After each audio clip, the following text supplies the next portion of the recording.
back to Improvised Tools. I'm your Dungeon Master, Kyle, and I'm here joined with a unfamiliar face, Dylan. Oh, yeah, I'm here. And Mr. Joe, as always. Welcome, welcome. Oh, sorry, not Joe, Mr. Keegan.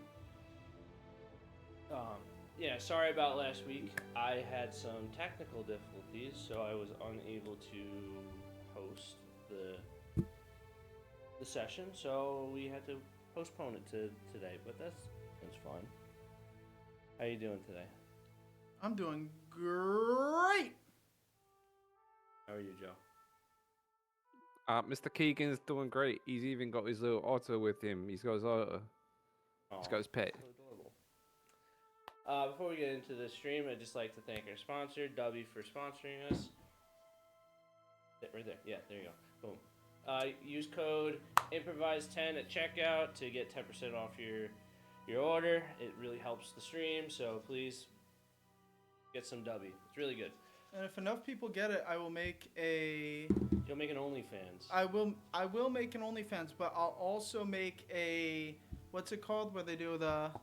ASMR. I'll make an ASMR channel, in which I only use W products, but only if I don't know. If I would feel like it. We have. Let's see. How about if we have 10 people use the code? Do we know? Would we know how many people? Yeah. Oh, yeah. If 10 people use it, yeah. I'll make an ASMR channel, only with W products. Improvised 10. Improvised 10, use it. Yeah. Okay, that's and we got. my eyes. Joe just broke his camera doing that. Probably. Well, that's unfortunate for his RGB lighting. Now just GB. So Nikki will be joining us in a little bit. Noah is unfortunately out, and Ryan, he is on his honeymoon. He got married last week, so he will not be joining us. I didn't get an invite. I'm still. It's okay. I was in the wedding party. You should have been my +1. I should have been. I don't know why I wasn't. That's true. I'll get over it. It's okay. I'll give you a kiss later. Thank you. Now, since it's been a couple weeks, I'd like to give a little recap of the last session, session 17, Homecoming. So, with the reuniting of Evelyn Blinks and Richard Jr. Blinks with their family members, Sophia and Richard Sr. Blackrock, there was a feast that was made and a bunch of discussions of what the scouts will be doing in the foreseeable future because of the masquerade ball that's coming up, located in Mournholt. There will be a masquerade ball where a lot of the nobles of the Thane Circle and of the Consular Assembly will be meeting. It's an annual event, and there is a high possibility that not only Ino Kageyama will be there, but they will also be Goldtooth and maybe the mastermind of the devil attacks that have been happening within the city. But the big talk was is our group going to be able to do that? Now, there's a couple ways. The first one is getting the invitation from Evelyn Blinks and Richard Jr. Blinks' old home in Mournholt. Now, in order for them to proceed with this, the scouts, or the leaders of the scouts, Becca Blackrock and Richard Sr. Blackrock, decided that they were going to train them in this new equipment called omnidirectional movement gear that the rest of the group decided that they wanted to butcher the name and make it ODM gear. But, to say the least of it, they trained, except for Richard Jr. He was unfortunately consulting with his grandparents for our session. You were consulting with your grandparents, talking to them. Of course. But that's fine, because the rest of the group had 2 days of training. So in that time being, you were able to train a little bit. But we'll get to that in a second. Now, with that being said, session 18. All ODM'd up. Where is my session? Where did my monologue go? There it is. All right. After 2 days of rigorous training, our group has become accustomed to their new gear they have been given. The omnidirectional gear, or known as ODM gear, made by Richard Sr. Blackrock, has become an item that has not been shown to the group as a tool, and will be used for other means in the future. But in the meantime, on this lovely Wednesday morning, the group has a few optional paths they may take. Go to Mournholt to see if there's a waiting mail for the invitation to the masquerade ball at Evelyn Blinks' home. Go speak with either Brennan Goldpocket or Zane Highborn to get information regarding the party, maybe being an escort. Or maybe they decide to do another route, or maybe they investigate more about the Silver Dollar LLC that Glear thinks might be the key to finding the culprit to these double attacks. So,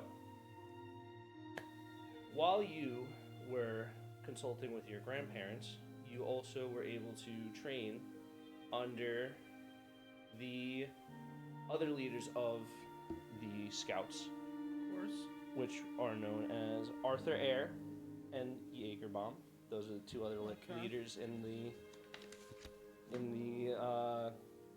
Scouts, and they taught you how to use ODM gear. So, I would like you to add a feature. It's on that sheet. I'm pretty sure it's ODM specialist. So that's your new feat. Okay. Wherever that ODM is. Yeah. So. Sorry. Yeah, no problem. So. Mr. Keegan, what have you done for the last 2 days to prepare yourself for whatever encounter you might end up getting into? Mr. Keegan did quite a bit of sitting around practicing on his guitar. He, he's more concerned about his future music career at the moment than the unforeseeable future, the unknown. So he sits around playing his guitar. He practices some of his magic, on and off. Maybe occasional shooting of the so-called shit with the Mr. Zex, and Mr. Keegan. He feels somewhat apathetic, but at the same time simultaneously ready to carry on with the task at hand, assigned by the magical leprechaun. And before we move any further, let me roll our d6 for today. And it looks like we rolled a 48. No, unfortunately We have not. gotten 15 legendary items that have been added to the world, and one of them may include super ODM gear that can actually, when you shoot the blades into the place where you would normally fly to, it just teleports you right there. You're close. You're close. What did we get? I'm gonna update this. No, you didn't get anything that would hurt you or anything. But I'm gonna probably update this at some point. It's a little lackluster. When I first made it, it seemed better, but now it's just like, Yeah. Yeah, like. Anyway. What's the best thing we can get on there? There's 3 things. So you remember how everyone keeps a roll? Yeah. That's one of them. Yeah. Another one's magical items. So there's a magical item that's randomly added to the world. What type of is there a limit? It's a variation based on. Can we get legendaries? Yeah. There actually has been a legendary added already, and I think someone already took it. I didn't know. And think no one got it. And then there's another one where Kuro can actually speak or something. Yeah, he gets his intelligence up. And then the last one is, or not the last one, but one of the other ones is one person gets advantage for the first hour of the session. But there's two. The other two the are advantage not one's that good. kind of hard though, because like a lot of the time we just end up talking for like 45 minutes, and then the battle's not till the last. Well, hour. It gives you an incentive for someone to try to do stuff. True. But nonetheless, so Mr. Keegan, he is consulting with his newfound friend, Mr. Zex, and they get acquainted pretty well. I would say that by the time you guys have figured out what you're gonna do, you become acquaintances. Not friends, because that'd be a push. You you don't want to get too close with Mr. Zex, but you guys are acquaintances, nonetheless. Richard, what have you done within the last 2 days, would you say? Practice with my ODM gear, a new item just acquired. You know, it's really helping me with these new abilities I've gotten where I can teleport. So, you know, I've really gotten like these abilities, you know, through it, where I'm now actually able to teleport while in midair.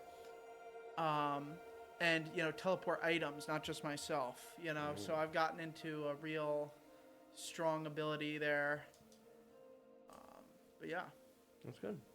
I would say that in the meantime, while you were training a little bit, maybe you did a little bit of reconvening with your family members you haven't seen in a while. Of course, we're trying to figure out how to get into this damn place. Yeah, but mainly I would say it's consulting. Grandmama? Yeah, just saying hello. It's been about a year since you've seen each other. So they thought you were dead. For my boy Bert. Wait, which one? Bertrand. Oh, Bertrand. I don't know. Maybe he'll show up soon. Maybe. But. And I got into this new thing while I've been here. You know, all these scumbags around here got me into this thing called nicotine. They have these little blue and colorful things they call vapes. They keep trying to give me. And I say no, and then I have a little hit. Well, I see that you're back on that. Yeah. But yeah, so you're getting slightly addicted to nicotine, but you're still learning a lot. You're still getting into my focus. Yes, keeps you focused. Now, Wednesday comes around, and it seems like the two of you have woke up before everyone else. You guys have kind of what? Whose dice are these? They're so heavy. Oh, those are the ones I gave Noah for his birthday. You can give me dice for mine. You haven't been here in a month and a half. But, nonetheless, the two of you wake up. You see Kuro kind of T-posing in the corner. You see Did Yamato follow you guys? Yamato did not follow you guys. He went to go do his own task with the Soul Walkers. You see Gleer in the corner kind of sleeping. You can kind of hear murmuring under his breath. Murmuring? Yeah, murmuring underneath his breath and talking to clerks. Of course. And you see a sound asleep Evelyn Blinks in the corner, where Richard, your bed's right next to hers, so you wake up, you see her, you get up. I know what I want to do for my 2 days, sorry. Sure, let's hear it. I want to poison myself. You want to poison yourself? Yeah. Why? So gain a resistance to it. To specifically the three things that I have right now that have poison on them. Which is, where the fuck? Oh, they're over here. The Bone Devil Stinger and the 2 Imp Stingers. Okay. That I cut off. I would like to use those on myself during those 2 days. All right, so are you all 3, or do you want to just try to do one at a time? Well, I'm gonna do one at a time, but it's over 2 days. You know what I mean? So it's like I'm gonna stab myself. All right, so with the imp ones first. I'll honestly do both of the imp ones. I mean, sure. All right, so what I'll do is we'll start you off with. Which one do you want to start off with? The imp ones, because those are less potent. So I have a feeling I'll be able to grow the ability to. All right, so I would like you to roll a. I want you to roll a nature check first. I want you to see how potent these stingers are. Let's start there. Where the fuck you gonna? Okay, +0. I'm gonna roll Nature's this die. That's not even mine. 10. Okay. From your knowledge out in the World. desert, yeah, you have learned your fair share of devil stuff, and you know that there's not as potent of poison in the imp stingers, but the bone devil one is a little bit harsher, probably going to be a little bit tougher to deal with, and it might make you go a little bit crazy. It might paralyze you for a little bit. Mm-hmm. So I would say that your instincts are telling you it's a safer bet to stick with the imp one for the time being. Okay, so I'm going to stab myself with the first one. All right, roll a constitution check for me. Saving throw, please. Yeah.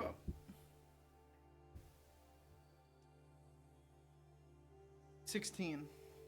16. Okay. Not bad. I would say that by the time you were done doing it for 2 days, you would probably do you have any like test kits on you or like alchemist kits on you? I have a priest pack and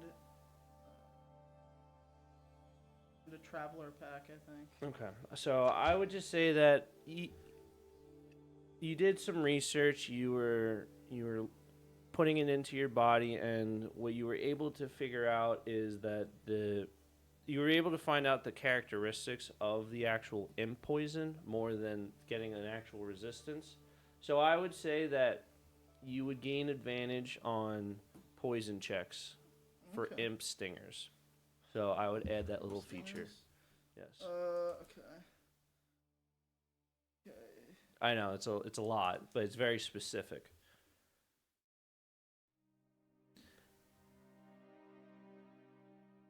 Now, with more research and other stingers, over time you'll be able to probably be just a various alchemist person, or whatever I forget. There's a word for someone that studies poison. Apothecary. You know what? Actually, yeah, you'd be an apothecus. More of an apothecus. But for the time being, that's what you learn. Now I do it again. it's for the 2 days that I we're know. calculating. So the two of you wake up. You notice that no one else is awake, and we have you, Richard Jr. Blinks, and you as well, Mr. Keegan. What would you guys like to do? I want to like this.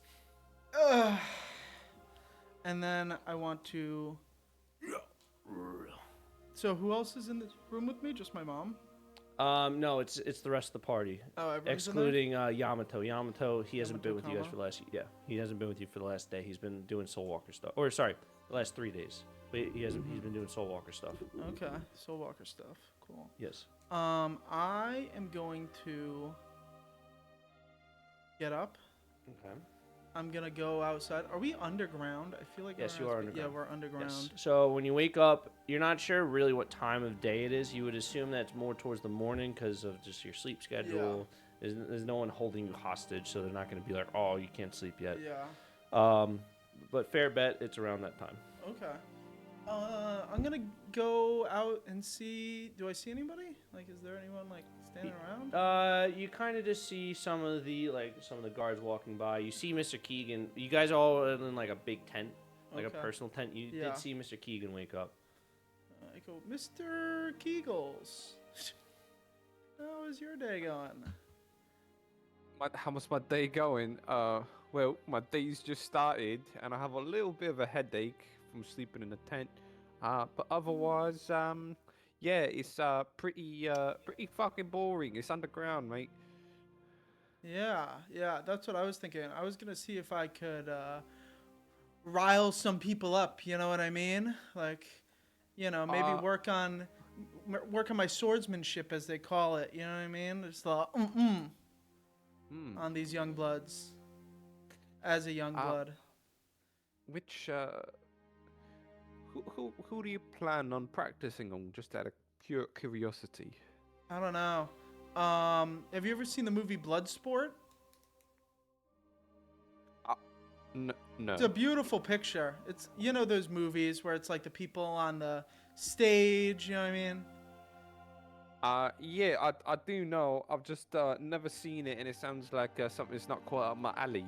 You feel? Oh, really? Yeah, beautiful. You get these people up on the stage with these little props. It's very cool to go to. You should go There's to. modern television too.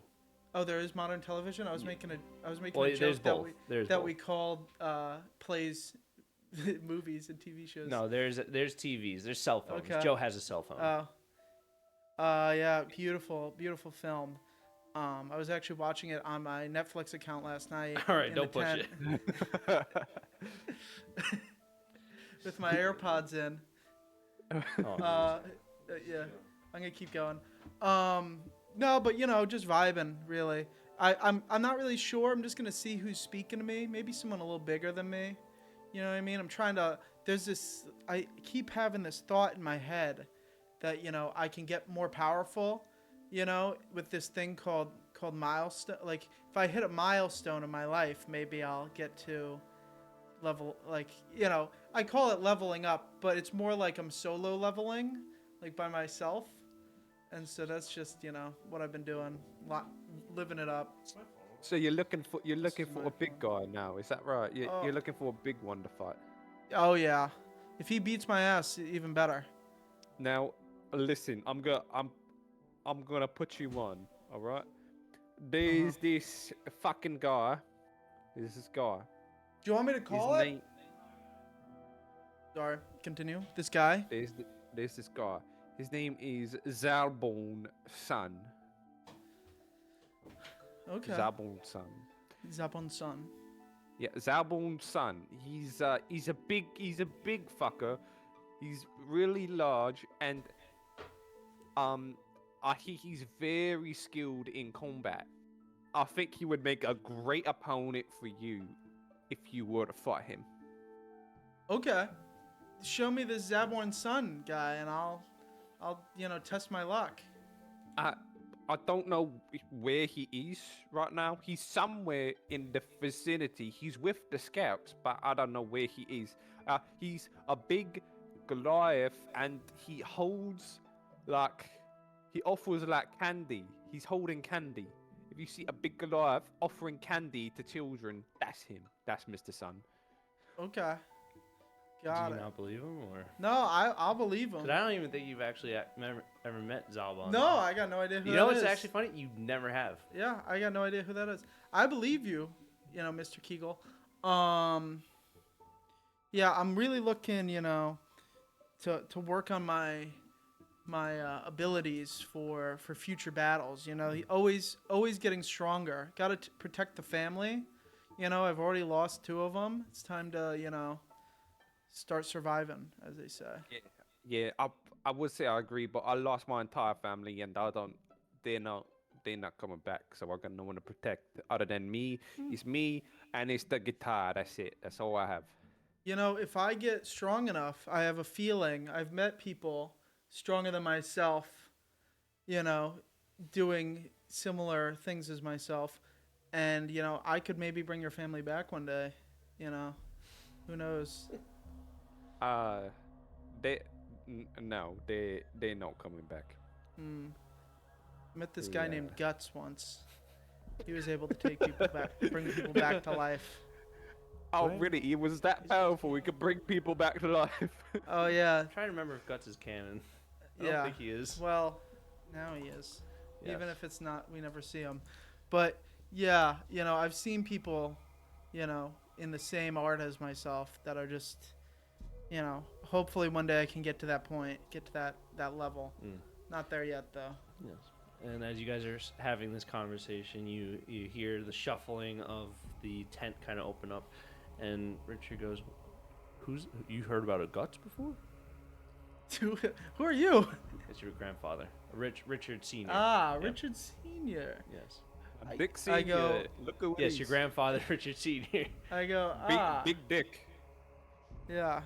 I go, I've never had the honor of truly meeting him, but I've heard tale of his battles and his strength. Best around. They say he could take on 5 people in a 1-on-5, and it would take days before the battle was over. Your mother's got to stop showing you those fiction novels. It's not good to read. You should be reading something knowledgeable. Maybe you should learn how to be a blacksmith like your grandfather here. Or not. That's Blacksmith fine too. couldn't save lives, grandfather. That's true. That's true. The small dick has a point. But they have helped reestablish people in society that have lost limbs, like your brother. No? Yeah. How did that help him? That's kind of fucking lame, bruv. I'm not gonna lie to you. Well, he was an outcast, so it's unfortunate, but natural selection. He You know, he had the ability to punch through anything in one shot with that arm you gave him. And I'll tell you this much. Made of adamantite. Yeah. I'll tell you this much. Didn't help him when the demons came. But nonetheless, it seems like the rest of the group is having a good nap in. I mean, you guys have a couple days until the masquerade ball, so I say we could probably reconvene later on tonight if you like about our next steps. You guys want to do some last second training? By all Yes, means. grandfather, I want to do last second training. Is there anywhere I should go specifically to get training, grandfather? For what? I'm trying to think of. I would like one more dexterity so I can get +1, grandfather. No, I would want to train with my sword, grandfather. Would you like to train with your sword, or would you like to train with your dexterity? I'll give you the option right now. Well, I've got a question then, grandfather. If I train with my sword, will it level up one? No, you won't level up as a character, but you'll get something. Okay. I don't know. I kind of want to train with my dexterity, but I think training with the sword, could be more interesting. So I think I should train with my sword, grandfather. I see. So what's the options? What do you want to do? I'm gonna train with my sword. I think. Okay. I think that'll be. You'll I train think with you your can sword? go in a lot more ways with. All right, perfect. And Mr. Keegan, what are you looking to do your last day? You know, I'm not 100% positive. I was training on my guitar, but that's gotten a bit old. I'm looking for something a little more interesting. I wouldn't mind watching the small dick in the training process. So maybe I could kind of clock a thing or two.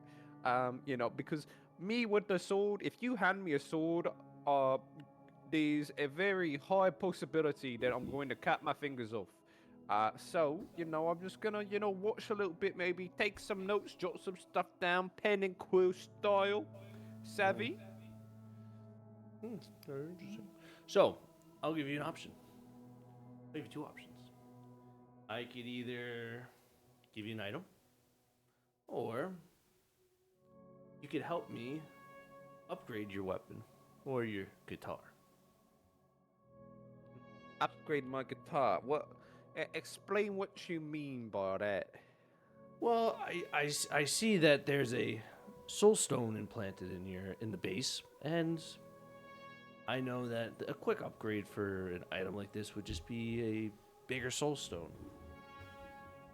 Now, just so I'm aware, that's fine. Okay. Just so I'm aware, let me just go to your player real fast. I should have looked at this before. Culver's big meltdown. Why are you not here? I'm not signed in, of course not. Have you met all the requirements to get it upgraded? Have I upgraded it for you yet, Joe? Yes. What is it right now? Is it a rare? It's a +2 now. You've upgraded it before. Okay. Well, I'll still give you the option to get it upgraded a little bit. Or I can give you an item. You know what? I'll let you work your magic on a guitar, but please be careful. This has a lot of sentimental value to me. I do treasure this like a precious object in my life, savvy? I see. Of course. Well, you know what they say, that the owner of their objects would like to keep it how it is. And I'm one to reshape the soul however the master would like it. So if you like it how it is, I will keep it the same. But otherwise, I would like to upgrade the soul of your guitar. Everything has a soul. So I'll do my professional upgrades to it. maybe not upgrading the soul stone, but maybe we add some features to it. Yeah, I could get behind that. Just nothing crazy. I don't want if you upgrade. I don't want the no graffiti, no phallic objects on a guitar, and I don't appreciate concrete on a guitar. If you put concrete, I'm gonna have myself a fit. Concrete. You're saying concrete, right? No concrete. You would be very surprised with some of the concrete demons that I've encountered buying guitars from them. Well, fortunately, I don't work with that. But I'll see what my magical hands can whip her up. And he hands out his arms to grab the guitar. Do you hand him the guitar?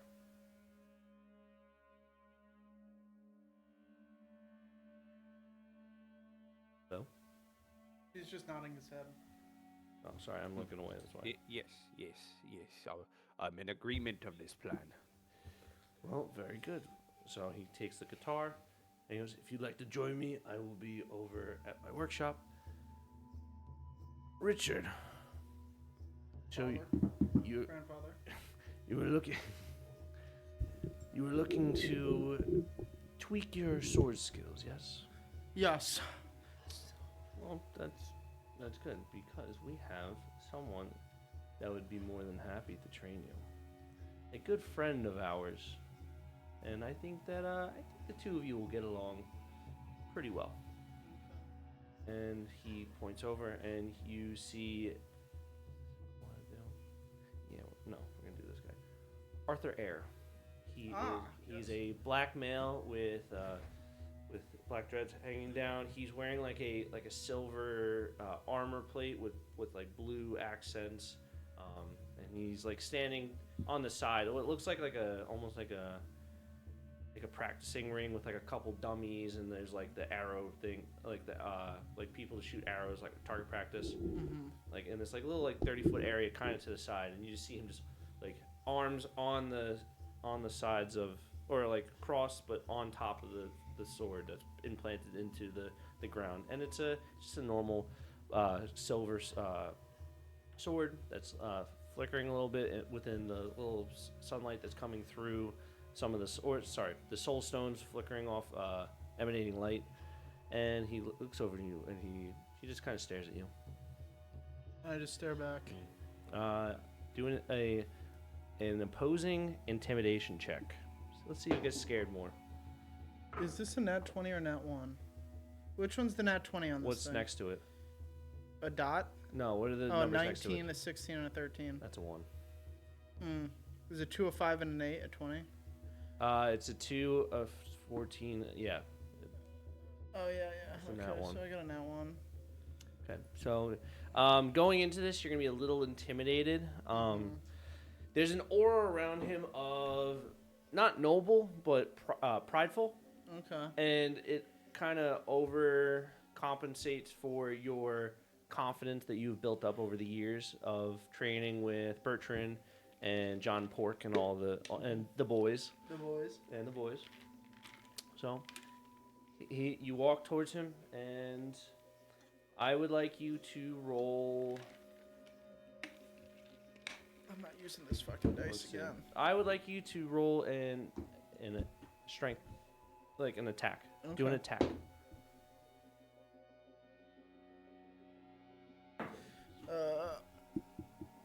Like with my attack bonus, or just like you're strength? attacking him. Okay. Oh, yeah. 17. Okay. So he's going to charge at you. He's going to slash up, and he's going to take you have your great sword, correct? Mm-hmm. Your great sword is going to get knocked out of your hands with a 23, and he's going to hold it. He's going to hold it's not a great his sword. It's a long sword. long sword. He's going to hold his short sword to your throat, and he's going to just kind of look at you as he looks at you, and he goes, "Come on, boy, you have to learn. You have to learn how to fight. Fucking douchebag, man. Okay. Pick up your sword." Yeah, I go to pick up my sword. Let me change the music. Let me fit. Okay, I'm gonna fuck this guy up, by the way, Kyle. I'm not joking. Let me just get ready. So, because you have now failed the first one and you were intimidated in the beginning, then your next attack is going to be with disadvantage. Got it. So he holds his sword to your throat and he backs off. I need to use my own dice. This fucking shit. Now remember, boy, when you attack, you must use you don't just use your arms, you must use your whole body. But you want to be fluid like water. For example. And he's gonna thrust at you. Okay. That was a really high score. What did he get? 25. Yeah, that hits me. Okay. So you go to pick up your sword, and how would you go to attack him? How would I go to attack him? Yes. I'd probably, as I pick it up, try to go up. Yes. Like that. And as you go up, he stomps on the sword, so it kind of like gets out of your grip, and it just kind of goes back to the floor. He goes, Motherfucker. He goes, boy, watch your opponents. Never lose the gaze of your enemy, because that might be your last moment. Okay. And as he says that, you see him stepping on the sword, but you don't notice that his sword has gone on across your other side, and you just see the glimmering, and he like reflects it, so like you can see your reflection in the sword. Yeah. Okay. Fucking dude. Well, I'm ready to go, buddy. So I say that. Yes. I say that, by the way. And he backs up. Well, I'm ready to go, buddy. Okay, backed up so I can pick up my own fucking sword now? Yes. He lets you get ready, and he holds it up in front of his face. He goes, again, go. Okay, I go to attack him again. Wait, do I got disadvantage? No disadvantage this time. Okay. This one's feeling good for me. Ugh, fucking bitch. 22. 19. Or no, 20. 19. So, tell me what happens as he thrusts forward to jab at you. Okay, I want to go like kind of like block. Oh, you ever see when they like block it and then move up? You know what I mean? Yeah, they like kind of hold it to the Yeah, side. yeah. Yeah, so as you hold it to the side, you can see like the sparks kind of clinkering off, and it goes past you, and it kind of grazes the back of your neck, but it's okay. Yeah. And you kind of thrust it forward, and you throw the sword up, and you just see him kind of like go back a little bit. See, now you're learning. You have to learn to counter. Yeah, I got this shit. Okay. And then he's just gonna stand ready. Okay. Yeah. Okay. Come at me. I'm gonna come at. Show your offense. I'm gonna come at him, buddy. Okay. Okay, I got a 23. With a 9, he tries to counter you, but you accidentally graze part of his neck. Okay. And you see a little splatter of blood. But in the instance that it happens, you also see it get sucked right back into him. This fucking cunt bitch, dude. This guy's a bastard. Okay. And I can't stop. I gotta. Yes, I and go you see him go, now you're learning. Yeah. Now it's time to get serious. And you see this, almost like this black curtain kind of go over his body, and his eyes turn black with red shot pupils. And he goes, all right, time to go again. And you see him take his sword and just separate it into two. So now he has 2 swords. Okay. Shit. I can't really do that. Okay. Once more. Okay. Wait. Do I have? Can I pull my shield out? Okay, I got my little shield now. All right. I gotta hit him again. So add +2 to your. Wait, what type of shield is it? Is it just a normal shield? Yeah. All right, it's like the burning ash one. Just add +2. I believe that's what you add to your AC, right? Yeah. A shield. Yeah, Yeah. just add 2 to your score or to your roll. Okay. All right. So the first one was a 21. Okay. The second one was a 15. Okay. I got a 19. 19. Okay. So the first attack is the one that actually, he thrusts his sword straight into your shield, like perpendicular, and it makes like a gong noise, and that's what throws you backwards. But because he wasn't fast enough, he goes for like a quick jab, but it's just out of reach, and then it looks like it's about to hit you, and then boom, you knock it out. All right. I go after this guy again. You do a counter. Yeah. Okay. Not gonna fucking. He's just gonna roll straight rolls. All right. That's a 10 and a 24. Okay, I got a 14. All right. So you go forward and you you feel a little bit of anger because of the mockery he's trying to do on Yeah. you, and it doesn't seem like he's trying to do a lesson. He's trying to mock you in a way. Uh-huh. And so you run at him kind of willy-nilly, and you like do like a slash, and he just like counters it instantly, and it has your sword throw out. And what you do is you run up to him and you bash him with your shield. Okay, yeah, I like that. All right. And Is he gonna try to hit me again? and he gets pushed back about 5 feet, and he kind of just like, very good. The dark drape over his body kind of emanates back to his normal self. His pupils turn white again, and you see the swords just kind of joins them back together, just into one, and he holsters it. He goes, very good. We will reconvene in a little bit, but you're learning. Okay. And he just kind of walks off. All right, see ya. What's your sword damage right now? +4. No, what's the damage, not the attack? Oh, 1d10 1d10? or 1d8. Make it a 1d10. Okay. You have learned to. You've learned a little bit of damage with that. Okay. Cool. Now, let's change the tone a little bit. Change it a little bit. Let's do. Now, Mr. Keegan, as you hear the wincing of blades and the clinking of metal behind you, you see Mr. Richard Sr. kind of walk up to you, or walk with your guitar. You're following him, correct? Or are you just gonna watch as he kind of just walks away? I'll follow him. Okay.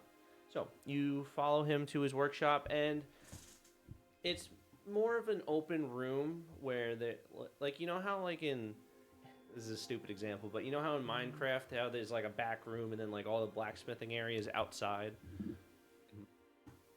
No? Yes. Okay. So like on the left side you have like his little melting area, and in the middle you see like his spindle for sharpening his blades, and you see the buckets of water to cool all the metal down, and you see his anvil that he does some tinkering with, and on the side you can kind of see there's like some soul stones just laying about. They're just in like normal like sacks, like a potato sack, but like much bigger. And he just kind of looks around, and he places the guitar on one of his wooden tables, and you get to see him kind of look over. He goes, So we want to not ruin the look, but we want to make better. Yes. Yes, that is correct. Well, I have the right thing to do. We will not touch the body, but we will do some upgrades. And you can see, and he gets his like these little scissors, like the metal scissors, and he goes over to the strings on the guitar, and he cuts 3 of them. The lower ones he cuts, and he goes, "It's okay. We will make this a little bit better." And he takes these thicker like pieces of iron, and he kind of makes them super thin, like almost like replicating the guitar strings, and he hoists them up on it. And he goes, "Here you go. I think this would be good for you to play around a little bit. Let's hear how it sounds. Maybe we just need a little bit of tuning. Do you want to do a performance check for me, please?" Yes. All right. Performance. Oh well, shit. 14. Okay. So there hasn't been enough tuning with it. He kind of did his own little tuning, but before you picked it up, you like just kind of were playing around with it. You did a little bit of strumming. You did like one of your chords from one of your songs, and it sounds okay. It's not supposed to sound perfect, just considering he just kind of changed it up a little bit. But he ends up he ends up doing something with this where when you're strumming the chords, it doesn't feel like your normal strings. It almost feels like there's magic in the individual strings, and as you're playing it, you do one strum straight down, like to finish the song, and it just makes the guitar noise like that. And as you do that, you let out a magical spell that. Just trying to. How I want to describe this. What happens is these large like music notes, like you have. Let me name some musical notes. D chord, C chord, E chord. A sharp. So you got like the quarter note. You have a slanted 16th note. You have the treble clef. They all start to formulate and they get pushed out in like a rapid succession out into the opening, and it hits the ground and it leaves this crater-like like effect in the ground, and it like as it touches it, it blows up, and as it hits it, you hear a thunderous clap at the same time. I am going to be adding a spell to your guitar. And I'm going to be sending it to you over Discord. Would you like it Discord or messages?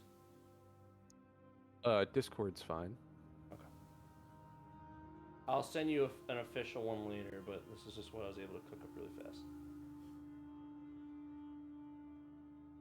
So it's called Harmonic Barrage.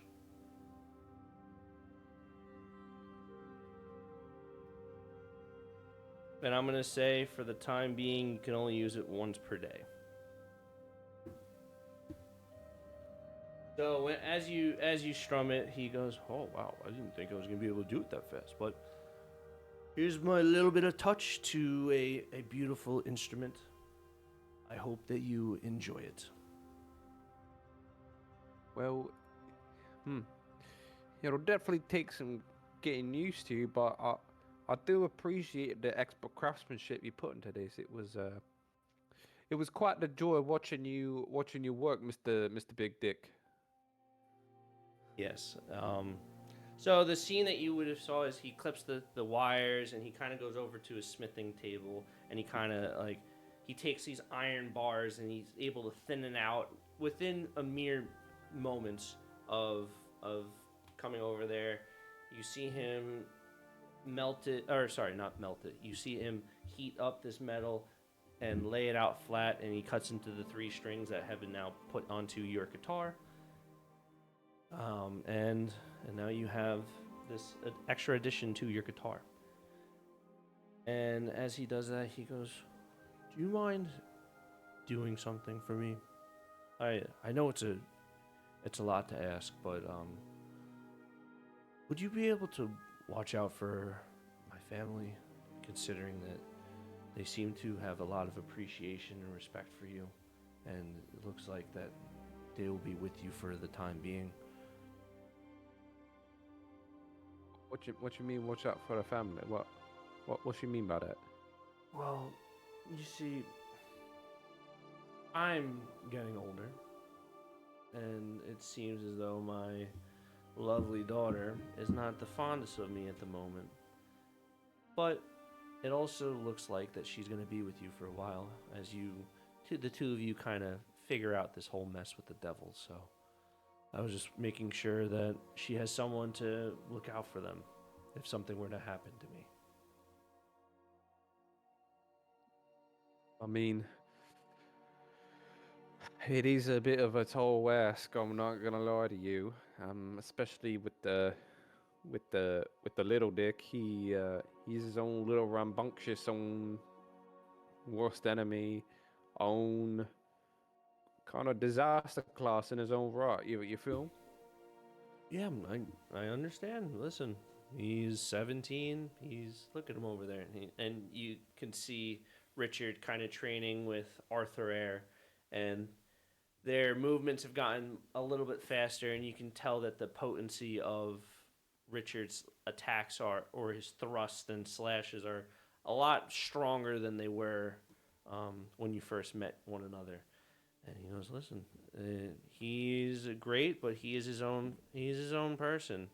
He was missing for a while out in the wilderness, so who knows when he might decide to go back out there. So I would like someone to look out for them, for my daughter, and it'd be nice to look out for him too. But he seems like he could hold his own. It's more my daughter I'm worried about. That religion crap." That bullshit. Yeah, well, listen, I really do appreciate the work you've done for me and all the help you've given, but just so we're on the same page. If it's me or them, I'm always choosing the self-preservation route. This is I don't have the same connection to them as you do. They don't fulfill my purpose quite the same way. I will try my hardest, but I can't make any promises. That's fine. I'm not asking for much. As long as it's a simplistic task, I would hope to put her safety in your hands. But if you guys are in a bigger situation, I would hope that my lovely grandson will step up to the plate. I would hope so too. I mean, after all, come on, look at him. Look at him. He's strong as an ox, right? Strong as an ox, indeed. And as the conversation finishes, you guys are kind of doing your own thing. Let me see how far away Nikki is from us. And we'll take a little bit of a break. Wait, she's home? She just got home. Like, No, not home. No, from. Yeah. Is that Nikki right there? Hello, love. I think it might be. Yeah. Oh, look, she's And- bought drugs. Oh, she brought drugs. Oh, that's fun. We're gonna. Look. I think you know what. I think it's a good time to take a break because you guys have finished your training for the day or whatever you had to do, and we're gonna reconvene at night with the Rest of the with people. rest of the group to figure out what the task will be for tonight. So, in the meantime, let us take a break. So we will be Right back.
Houston.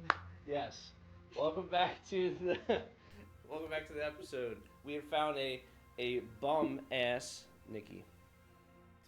What God, the hell? Be quiet. You're gonna say something else. So, Miss Evelyn Blinks, Mm-hmm. over the last 2 days, what have you done in your free time? So the rest of the group has done their own things. We had Mr. Keegan. He was practicing some strumming with his guitar, and we have Richard, who decided that he was going to experiment with poison. Now, what have you been doing the last 2 days? I need you to give me a 1-paragraph rundown of the very end of the last session. Anal. ODM gear. You guys learned how to be proficient And then- at ODM gear. And then my parents, they like saved us, or saved me at least, and then we just chatted, and then we went to bed. Yeah, so Yeah, and then you had 2 days to do whatever you wanted.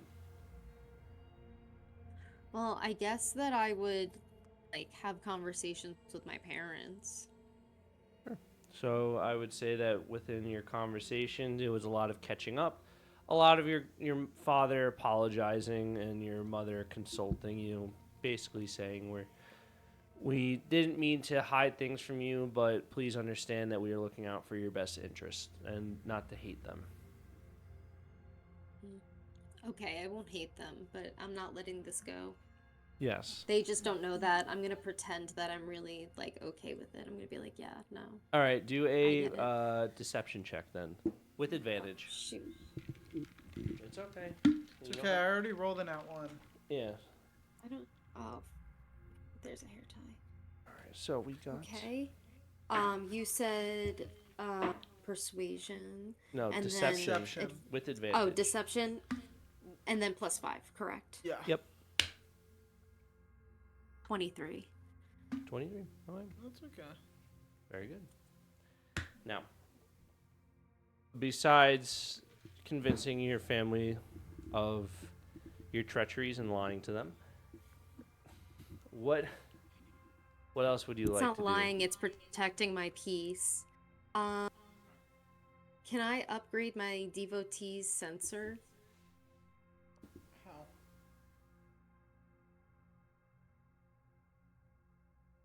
do? Let me find it. Give myself more damage, No, I know. I gotta find out how you upgrade it. hypothetically. Did I? Oh, you don't. What are you trying to up? Like, what part are you trying to upgrade? Just in general? I want more damage. Okay. So He said that you have, I know, you have taken your devotee sensor to your father, and you have voiced your opinion on Say, upgrading Richard. it. Now, would you like to help your father, or would you like to watch your father? You know, I'll help him. Yes, because as you guys are consulting and kind of catching up, and you're kind of giving him the rundown of what's happened, you are being reminded of your past, of sitting in the blacksmith shop as your father beats his hammer into whatever metal object he's making that day into his instruments, and with a nice old 29 on his check, he is able to make the devotee sensor a +1 item. So make it a devotee sensor +1, please. What does that mean? So now you add an additional +1 to your attack rolls and damage rolls. Oh, so like if I get a 4, I get to add 1. Yes. Okay. Is that on every dice? No, it's a straight plus. one to attack and Yes. damage. So when you roll for damage, you should be adding your strength modifier, and then adding a plus. Right, your strength modifier. I always get that confused. I don't know what it is for her. My But you're supposed to be strength adding is either. 2. Yeah. Yeah. So you add your strength Or modifier, your dex. and then you add an extra 1.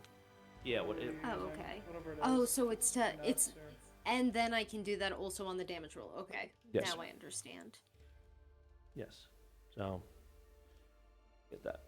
Now, when you wake up Oh, in the... I've totally missed a part of this too.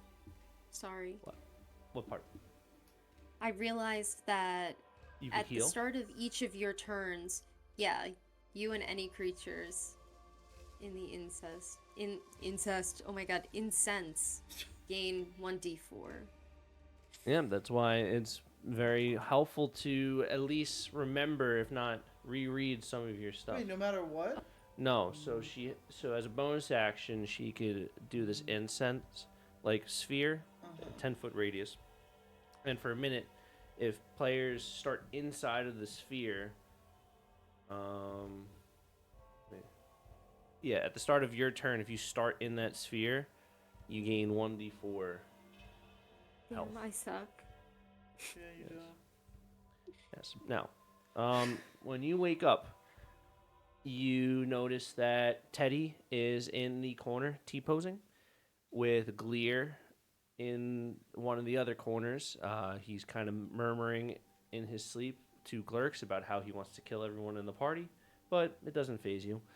And you notice that Richard Jr., Blinks, and Mr. Keegan are not in the tent.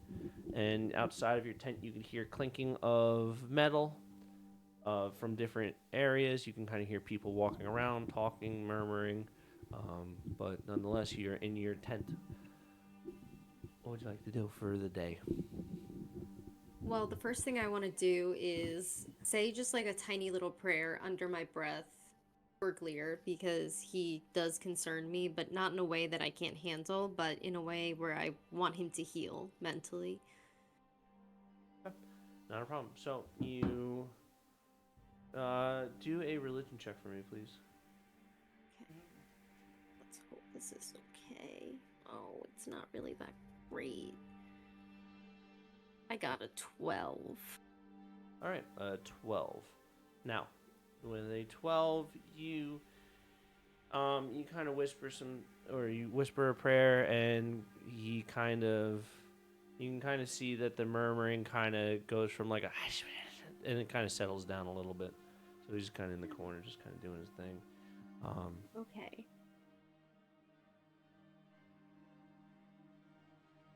What else you know?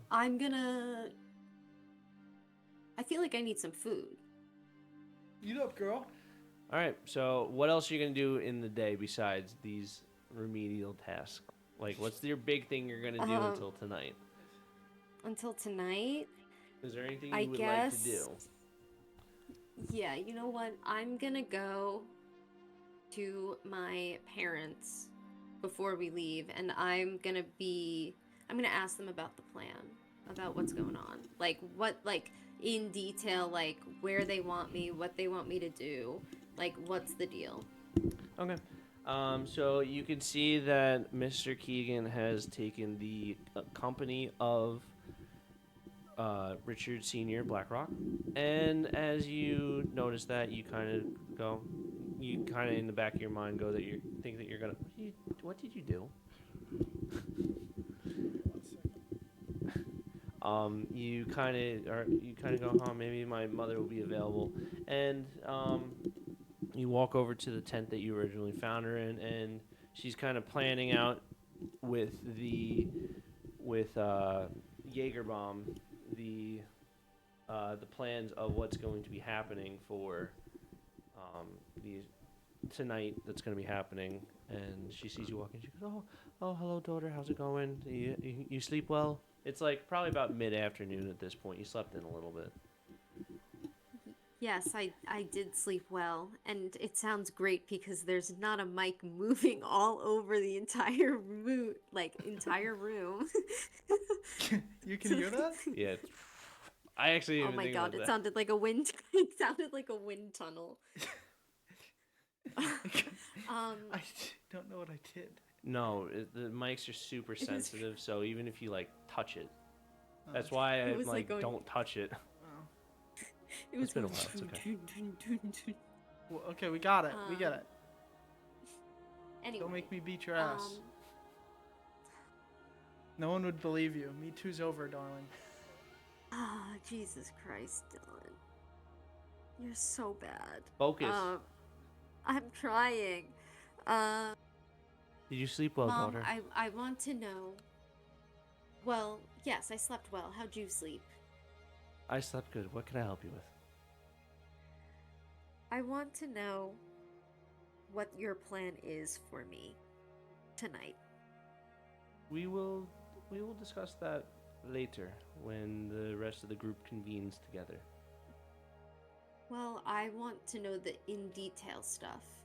Where you want me, what you think is going to be best for me. I understand that you're going to tell the party, but I feel as your daughter, you should tell me first.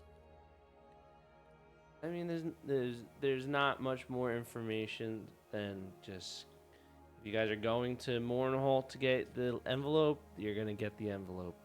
There's not much else. There's not much more planning than that. So let's Is go she for a lying walk. to How me? about we discuss some other matters? Is she lying to me? I don't know. Is she lying to you? What should I roll? Insight check.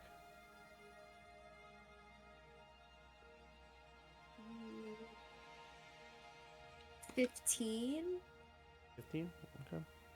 She may or may not be lying to you. Definitely lying to me. Can't get a good read on your mother. Unfortunately, the truth sounds so good it could be lying. Okay, well, she's still sussing me out. But I'm gonna play it cool. Okay. Let's go for your walk. We can discuss this with the entire group. Yes. And she kind of takes you aside from Jaegerbaum, and Jaegerbaum goes, "All right, I guess our discussion's over." And he just kind of walks off. And Sorry. and the two of you kind of walk over to her like little tent area, and you can kind of see that it's more of like just a tent. There's actual like wooden walls in the inside, kind of showing a falsity of your house up above. Like it looks like they almost made like a replica as best as they could of your actual house. And they have like the kitchen, they have the dining room area, they have the separate rooms, but the separate rooms are just like there's doors, there's nothing behind them. And she sits you down and she goes, "Now tell me, is there something bothering you? Is there something that you would wish to discuss? I know we've talked in lengths these last couple of days, but I feel like there's a disconnect." There's not one. No. No, I don't have an issue. What?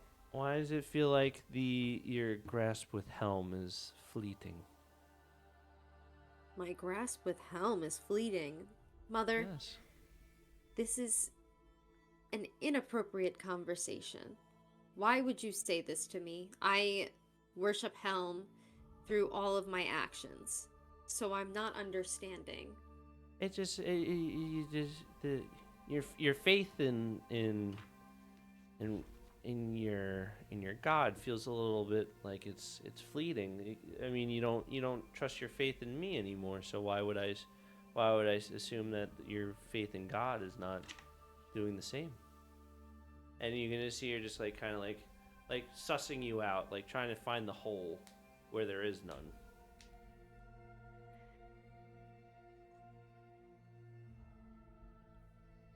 I don't know what you're expecting me to say. I just want you to realize that this is bigger than what you thought and what we thought when we decided doing this and got Jimmy involved. But it is something that we've been thrown in as a family, and now that you are not the last, but one of the last members to join it, it's unfortunate that you are now in this hellish rebuke of a landscape where now it's fated with God, and if your fate is dwindling, it's going to be tough to get through this fight. So I just hope that you would listen and understand that I believe in you, and I hope that you still believe in your god Helm.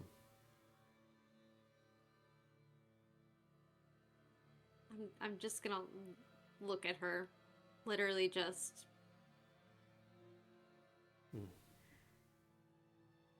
Give me your emblem. I want to do something to it. Okay, I'm gonna give it to her. You're gonna see her grab it, and she's gonna murmur a quick little prayer. It's in a language you don't recognize, but as she kind of murmurs it, you can tell that it starts to glow just a little bit, just a faint little glow, like whatever she's doing is going to help at some point.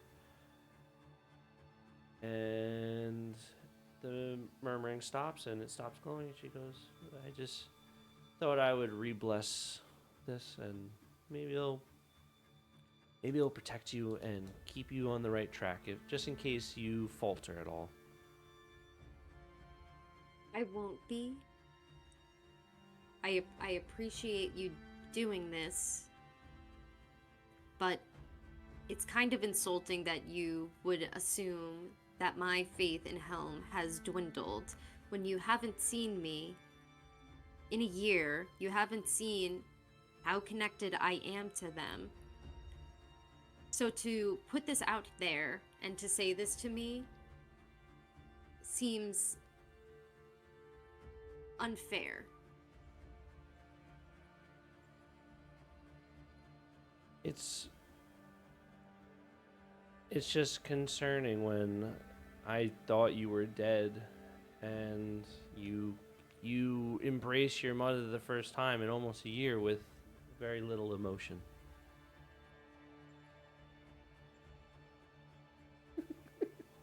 It's not. It was a shock to see you. But more, well, not necessarily to see you, but to see you in this position and to find out about your whole other life. It was a bit shocking, so the lack of reaction was just out of shock.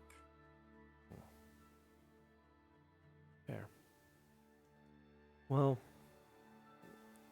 I'm sorry, and your father is sorry. And I don't mean to offend you. I could tell that I am offending you, and I'm sorry. I'm just trying to look out for my daughter and making sure that she gets home safe. Because we've lost you once, and we would like to not lose you a second time. Well, I appreciate your apology. And she's just gonna get up, and she's just gonna walk over to the shelf, the bookshelf on the side. She goes, "You wish there's a bunch of books in here, some of your liking. So if you'd like to take a read, the shelf is all yours." And she just kind of walks away. Is there any last words you want to say to her before she leaves?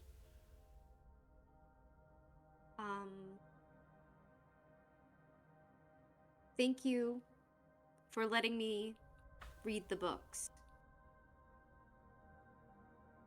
And she steps out of the tent.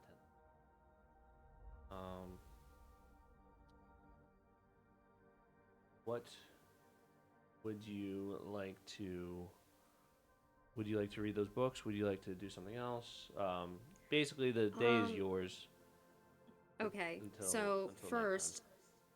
first what I'm gonna do is cast Detect Magic. Wait, yes, I have that as a writ. Wait, do I have that? Maybe I lie. Maybe Yes, I you do. just never. Oh, yes, I do, and that's ritual, so I can do that. So I'm gonna do Detect Magic as a ritual. All right, so you. And What? yeah, sorry. No, I was go. gonna say, and if I'm able to, while I'm doing that, am I able to like investigate the emblem, or does that like require concentration, or like does that No, mess up the spell? no, it wouldn't require concentration.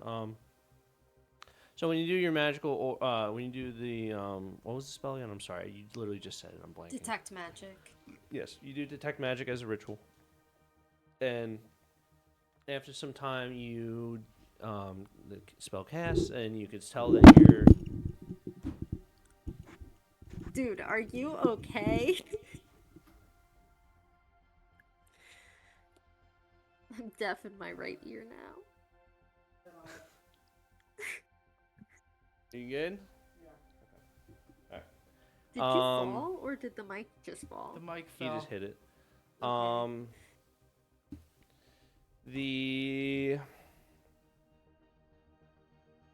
The emblem has some magical properties to it now after blessing it. There's not really much in the room besides that emblem that's giving off any magical radar. Okay. Can I try and find out what type of spell it is? You do an Arcana check. Okay. My eyes are so itchy. I got a 12. 12. It seems like it's some sort of protection spell, Okay. but Okay. that's about it. That makes me happy that it's Yes. just that it's protection. Okay. I'm going to. How many books are there? Like, are there a lot? There's like probably 20 to 30 books. Okay, I want to look through every single one. All right, you'll Just get quick through. flips. All right, you'll be able to get through all of them. There's different varieties of religious books. There's some verses from different religions. You get to know a little bit of history of different regencies like Ashenhold and let me choose the Suburbia and the Velvet Borough. Then you see a little bit about Elysium University. You see some stuff about soul stones and the power plants. There's a lot of it's history and religion books, but that's about it. Okay, so nothing interesting. Yes, and so as you kind of flip through the books for the couple hours and everyone kind of does their own thing, you all reconvene in the middle where there's supper. And you can tell that this is where a lot of people are starting to wind down, but there's also some people still training, trying to get that last second session in. Richard Jr., you are filled with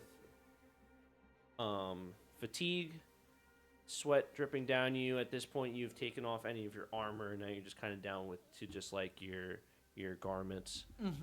Not garments. Your like your normal clothes. Yeah. Training with Arthur Air, Of course. and as you guys are kind of going back and forth, he kind of halts you and he goes, "Very good. Now we eat." Okay. And he's gonna walk you guys over and Menial task out of your. and so you and Mr. Keegan and Evelyn Blinks have all now reconvened back into the center where you guys are gonna eat. So the way it's kind of set up is there's like 3 long tables in the center, and then there's a 4th table in front of them that's perpendicular to the other 3. There's a bunch of seats that get filled with just like your ordinary soldiers, and then the table is with you have Arthur Air, you have Richard Senior, and Becca, along with Jaegerbaum and Zex that sit at the table, and then there's also seats all the way in the end for the rest of the group, for the 5 of you. However, it seems like Gleer and Teddy have overslept. Teddy's probably still T-posing, confused. But nonetheless, you are all at the table, and the feast has begun. You guys are eating it seems like a turkey. It looks like more of a Thanksgiving sort of spread. You got your cranberry, you got your stuffing, you got your turkey, you got string bean casserole, basically anything that you could think of is there. And as you guys are doing this, or as the food's getting spread out to everyone, you can kind of feel like the family vibe that gets brought in as everyone kind of serves everyone food, and then everyone's just kind of thanking everyone, like, oh, thank you for passing that, or oh, please pass that, etc., etc. And they start off with a toast with Becca giving a. Let's see, how good is this going to be? She gives a verse from one of Helm's, somewhere in Helm's Bible or religious book, and that's how you begin the feast. And everyone's happy, and everyone starts eating. And now it's just all of you at the table with the rest of them eating. And Becca looks over to you guys and she goes, "Is the food to all of your likings?" Yes. I'm used to the shit that my mother gives me. This is quite good. Oh, you should smack him for that. Language, son, grandson. Aha, you Sorry, should Grandma. reprimand him with a belt. Maybe later. Shut up. He doesn't know shit. I can't disagree. His family's dead. He can't. Oh, yeah. Why don't Richard, you go whip your family? you can't be saying stuff like that. Alright. Maybe he's very sensitive. I'm very sorry, Mr. Keegan. Please mind my rude grandson. Nope, he's forgiven, but I would recommend using the switch on him. I would prefer not to use the switch on him, but What I the would. hell is the But maybe switch? we'll use the belt, like a I didn't gonna raise find him like You're gonna this. find out what the switch is, bruv. I didn't raise him like this. This is a trauma response since his father has died. That's when he started acting out like this, so... You forget my brother died too, buddy. That you is thought there was true. only one of us? It's okay. You have to get rid of the black sheep every once in a while. Anyway, so the plans. Sometimes they vote on it. Sometimes they vote on it. Sometimes it's a unanimous decision. Yeah. But anyway, what is the plan? What is the Aren't you unanimous? supposed to tell us the plan? Well, you guys have multiple ways of getting your invitation. Are you guys going to do the invitation at Mournholt, or you guys have another planned? Yeah, Probably more. No, we've got another plan. What's the other plan? No, we That's don't have what I another thought. plan. I was gonna We're say. gonna go and see if there's an invitation at my house. Very good. Okay. So you guys are going to do that. Got it. Now, this is why I trained you guys in omnidirectional movement gear. So, do you remember where your house is located, daughter? Mournhold. I mean, I should. History check. Are you talking like literally? Well, more of like a sarcastic. You can hear like the sarcastic tone from Becca. Yeah, that goes Oh. right over Nikki's head, and she is serious. She's like, "Do you mean literally?" I literally couldn't tell. Is that supposed to be funny? Anyway, so what we were thinking is instead of going through the normal way of getting through the gates, why don't we just practice your skills? You guys have new equipment, might as well use it. But I get over for free, and so does Richard. I don't. Yes, but you've been technically dead in a lot of people's eyes, and I don't think seeing someone that Is dead. is dead Ghost. or people that wanted you dead seeing you would be very fond of that. So we were thinking more discreet. Daughter? Hey, you Whatever don't you want to say. use the ODM gear, Mom? No, I do. I do You're want in to your use nun the robes ODM as gear. you're flying through the air. I didn't even think about that. But all right, well, It's like an admiral's cloak. then this will be Top quick hood because was a I cloak. have the plan right here, right in the top of my head. And she whips out a piece of paper, and That's not in your head, Grandma. That's a piece of paper. Well, how would you like to know about the plan, grandson? Would you like me to do telepathy and throw it in your head? Yeah, I don't know. I'm just Kill saying. him! Kill him! Hit It's him with the okay. chonkla! Maybe the Just saying, you Oh, go, no. it's right I here know in my you head, think and then you it's pull out a Whips out piece of paper. paper. Okay. well.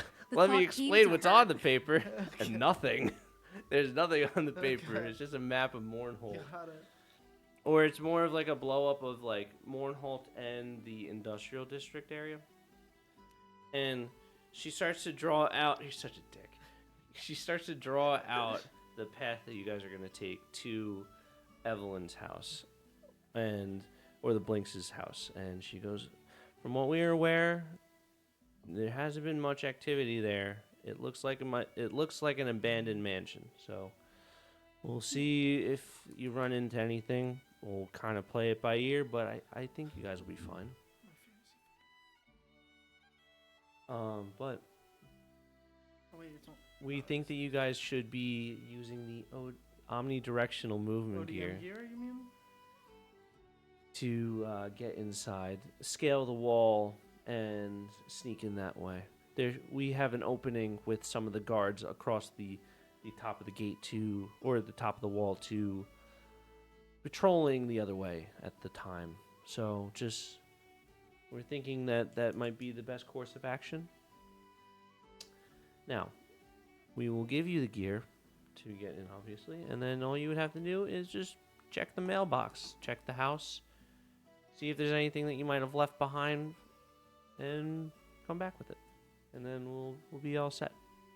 Oh, also, can you make sure, Miss Evelyn, my daughter, my sweet, sweet daughter that remembers everything, I need you to check Jimmy's desk in his office and get the Okay. notebook that's in the top drawer. Check Jimmy's desk and get notebook. Yes. Is there a special key that our son wears around his neck?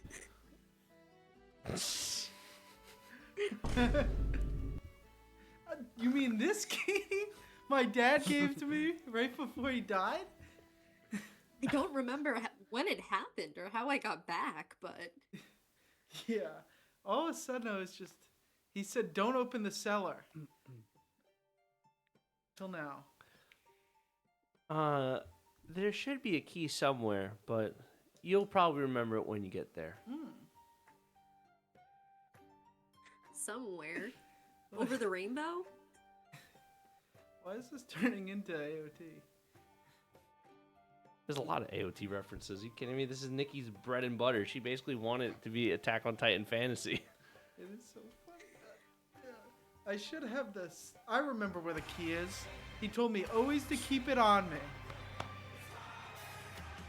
I'm going to turn into a Titan one day. Maybe. Sorry, I'm just writing my notes down.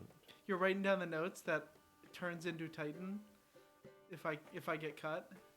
Why do you think we can't go outside the walls? The devils, they're the Titans. You know, actually, I never even thought about that We being have a to cross reference. the water. That is a good reference. Actually, there is a point where you are going to have to cross some water. Yeah. Water. Anyway. Mr. Keegan's afraid of water. Yeah. He only So, drinks It's because liquor. Mr. Keegan is from the other country. The fuck are you He talking can also about? turn back years ago when the Titans first landed. Oh boy. here we go again. I'm gonna fucking land my Titan on you. I bet you 100 are. years ago, the king made the wall to protect us from the Titans. All right, it was not Attack on Titan. So, No, it's 800 so you years guys ago. will go up the walls. You guys will stealth your way to your mansion, get the invitation, get the notebook, and come back. Yes, ma'am. Sounds good. We have to move this big boulder to Well. cover Walmaria. You guys have any questions for me? Yeah, No. I have a question. I've got a question. Joel. Of course he does. Are you gonna punish the small dick? We'll see. Maybe. I'd like to see if you're planning on punishing the small dick. You'd like to see it. Yes, I think I would take. Why are we a letting great the pleasure. animal eat at the table with the people? What is going on here? Listen, this yeah, is what did you let me eat at a 7:58. table? 7:58. It's not that early. It's nighttime. It's 7:58 at The night. year, No, jackass. I know. It is 7:58. I'm actually surprised I got that right. It's 7:58. You can't be racist anymore. Anymore? Maybe 30 years ago, back in the 20s, but no more. Yeah, We squashed our differences. like 8 That's years why ago. the Velvet Burrow's the Velvet Burrow. What's at the Velvet Burrow? It's where the herringons are. Oh, okay. So They got their own markers district. to- You racist. I'm not racist. Let's all be civil. How You know would what? You're hate just this? being an asshole. And you know, Mr. Little Dick over here is the most racist one in this party. You should hear some of the garbage I- that comes out of this man's mouth. I am not Am racist. I sitting okay? next my to mother him? just raised. My mother raised Yes, me you are. this way. Can I roll a persuasion? I'm gonna check? turn to him. Oh. What's you your go first. persuasion check, Joe? To convince her that her son is racist or her grandson is racist. Can I roll deception? You know, you could do a countering perception check. You know what? Actually, Does you don't it have to be You don't have, perception? Dylan, you don't have to roll anything. What did you get? You don't have to lift a finger. Don't even. Did you already roll? Oh, I rolled. What did I you Oh, did get, boy. was Joe? 01. And it turns out her grandson is a saint sent from the heavens. Hey, actually, you know what? I want you to roll. Okay, I'll roll. There's that 5% chance. Yes. Was it close? Nope. I got 10. Okay. Because I get -1. That's why I didn't want to do Oh God. Well- perception. I wanted to do deception. Well, we'll consider that beating later, but he's a good boy. I am He's just it's his mother. mother. She raised me. Listen, She I'm gonna raised me on turn the to run. him. I mean, listen. I'm She's gonna turn- raised she was raised a Helm believer, but she must be brought from Satan. I'm gonna turn to him, and I'm gonna give him a little smack on the face. Not hard, but just a little backhand. And I'm Now gonna you're say, abusing "Is me? that We how were you just talking speak to about my? this." Is that how you speak to your mother?" And I'm gonna get up. And I'm gonna walk away because this bitch is pissing me the fuck off. I go, what? I didn't say a word to you. And she's gonna go over to you. She's gonna go, "My grandson, it's okay," and like pet you. I go, Grandma, did I say anything to No, you're a good boy. It's okay. you? I know. Don't let that mean person talk to you like that. I know. You're a grace from God. She's just I think she's a follower of Loki, and she gives you like a little peck on your forehead. Thank you, Grandma. You're precious You to can't me. even defend me. Give me a buzz. My Anyway, mom said, Tyler and Brady, I know you've been into Old Navy clothes recently. okay. They opened an Old Navy near Colts in Rocky Point. Oh, really? Oh, nice. Oh my God, I love Old Navy. They have the best dress pants. So, I like the Iron I Maiden. would say that you guys will be doing your expedition later tonight. Yes. Yes. Is the sun down yet, Grandmother? Yes. Why don't we start now? Get prepped. Listen, we're just trying to eat. We're trying to finish our meal, and then we'll do that after. But now we celebrate Okay. to a very frivolous mission ahead of us. Right? Is that the right word? Probably not. Oh, It's okay. yeah. Frivolous? Yeah, something like that. And she lifts her glass and she goes, "Cheers to Helm," and she Downs it back. I down mine back too. Yours is just water. Hers is just water too. I go, yeah! While this is happening, I low-key want to go to her tent. Okay. And do what? I'm gonna cast Detect Magic as a ritual. Again? Yep. Alright. Nothing has changed. Same result as before. Oh. Wait, I was in her bedroom my when mom's I was in the evil. bookshelf. She is evil. She thinks everyone's out to get her. Yes. Yes, Nikki, the bookshelf was inside of her house. Is that her bedroom? Yeah, but it's a 60 feet. Isn't it 60 feet? Oh, her bedroom? I want to go yes. into her bedroom. Yes. That's her bedroom? It's so her bedroom's in the same area, so you just have to go through a door and you would reach the actual bedroom. Yes. Okay, I'm gonna go that way. Okay, so you enter her room and you see their king size bed that has what appears to be like fur from some animal. You're not sure which animal. It's got a little like makeup area and then a little shrine to Helm with some of your father's smithing stuff right next to it. You can tell which side is whose. Your mother's side is a little bit cleaner, almost gives like a holy aura, and then your father's side has looks like black ash that kind of trails from the door into his side of the bed. So it's almost like a night and day sort of scenario.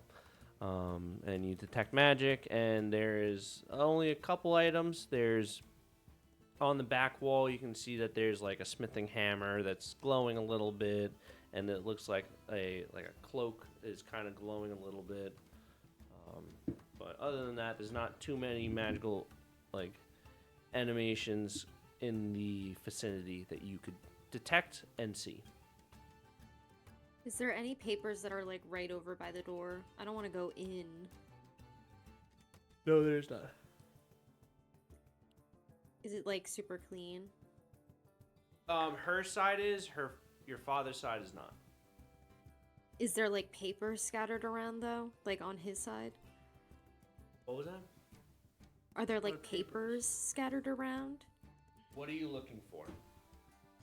I'm just curious. No, but you need. I don't know what you're doing. I want to see if there's any like secret information on like a piece of paper that's lying around. You would have to go into the room and do an investigation. I can't do it from the door frame. You would not. I would tell you right now, you would not find what you're looking for. You can most certainly try. It would be very. It would not. There would be no point. Do I hear anyone? Like, is the party still going? I'm a little nervous. Do a perception check. Because if not, I'm just gonna play it cool. Oh, I'm perceiving. I got a 22. 22? Yeah. You could tell that there's no one coming in your area, like your parents, and you would assume that no one else would be coming into the area. For the time being, you probably have a good about 10 minutes of like, I could definitively look through the room and safely without deterring anything. Okay, I'm gonna go in a little bit. I'm not gonna touch anything because I feel like my mother would know, but I want to investigate. Alright. Oh, I'm not finding anything. I got a 1. Alright, you don't find much. You find some papers, you find some scriptures. And you find your grandma's underwear. Okay. Yo. I'm just gonna leave. Maybe you'll leave. There's no point. They're not bad people. Listen, you scrounge around, you don't find much from what you could see, and you just kind of give up. You're just like, I'm just kind of staring into a room at this point. Yeah, I'm just gonna leave. I'm gonna close the door really quietly. Okay. So you close the door and you kind of head back to the party where Mr. Keegan is blinding everyone with his red light. Joe, what did you just get, a laser pointer or something? Yes. Mr. Keegan cast blindness on the They audience. don't.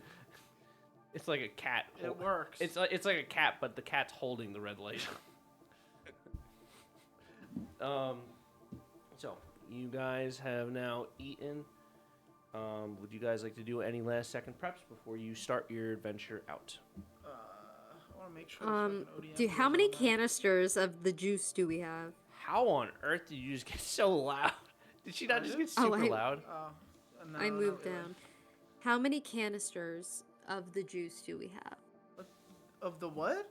Okay, hold on. Let me The get my ODM gear. juice. Oh, the ODM juice. The juice. Yeah, I the got it right juice next that to me, makes it Kyle. phew. Yeah, that's great. I don't.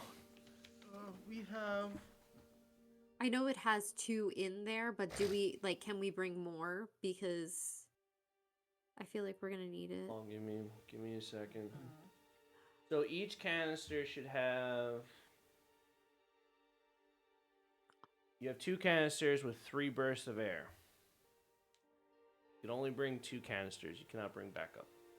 But can we bring Is extra 3 soul stones? bursts of air gonna get us there? Wait. Are we able to bring extra soul stones though? To where? Like in our pouch? Oh yes, you could bring extra soul stones, but it requires you taking them out, Yeah. and then we like get 1 minute. restocking them. Yes. Oh, okay. I'm gonna do that definitely But because you I have just have. to. Oh yeah, you could do that. I would. Wait, what was your question, Nikki? Again, I'm sorry. Would your burst? No, I reach just. there? No, I just. Yeah, it feels like 6 bursts is not a lot. You know what I mean? So I want to know if I should bring something to refuel it, so I know that in case we run out or in case we're there for longer than we were expecting, Alright, and there's remember, a battle. it's that not we like can refill. it's not like actual ODM gear where you have to be doing micro adjustments with the air. It's you do it like slingshots, like you're slingshotting yourself around, and then if you need to do a quick burst somewhere, then you use the air. Okay, I understand now. Yes. I see. Yeah, so it's So not you're meant. not gonna- you're you don't not have to using use it it every time you constantly. shoot. It's a bonus Okay. action. You would use that burst of air. I see. That's what I thought. Okay, now I understand. Yes. So the gap, I would say, is about 50 feet. Is it 50 feet? Hold on. What's 50 feet? My God, I'm rolling so good, and then I roll so bad. Yeah. Okay. All right. So you guys pack up your stuff. You guys are all given your omnidirectional movement gear. You each get 2 soul stones. However, these soul stones, they look like if you were to take compressed air and then put it into an actual object. Okay. So it's kind of giving off almost like a frosty feel look. It's like nitrogen.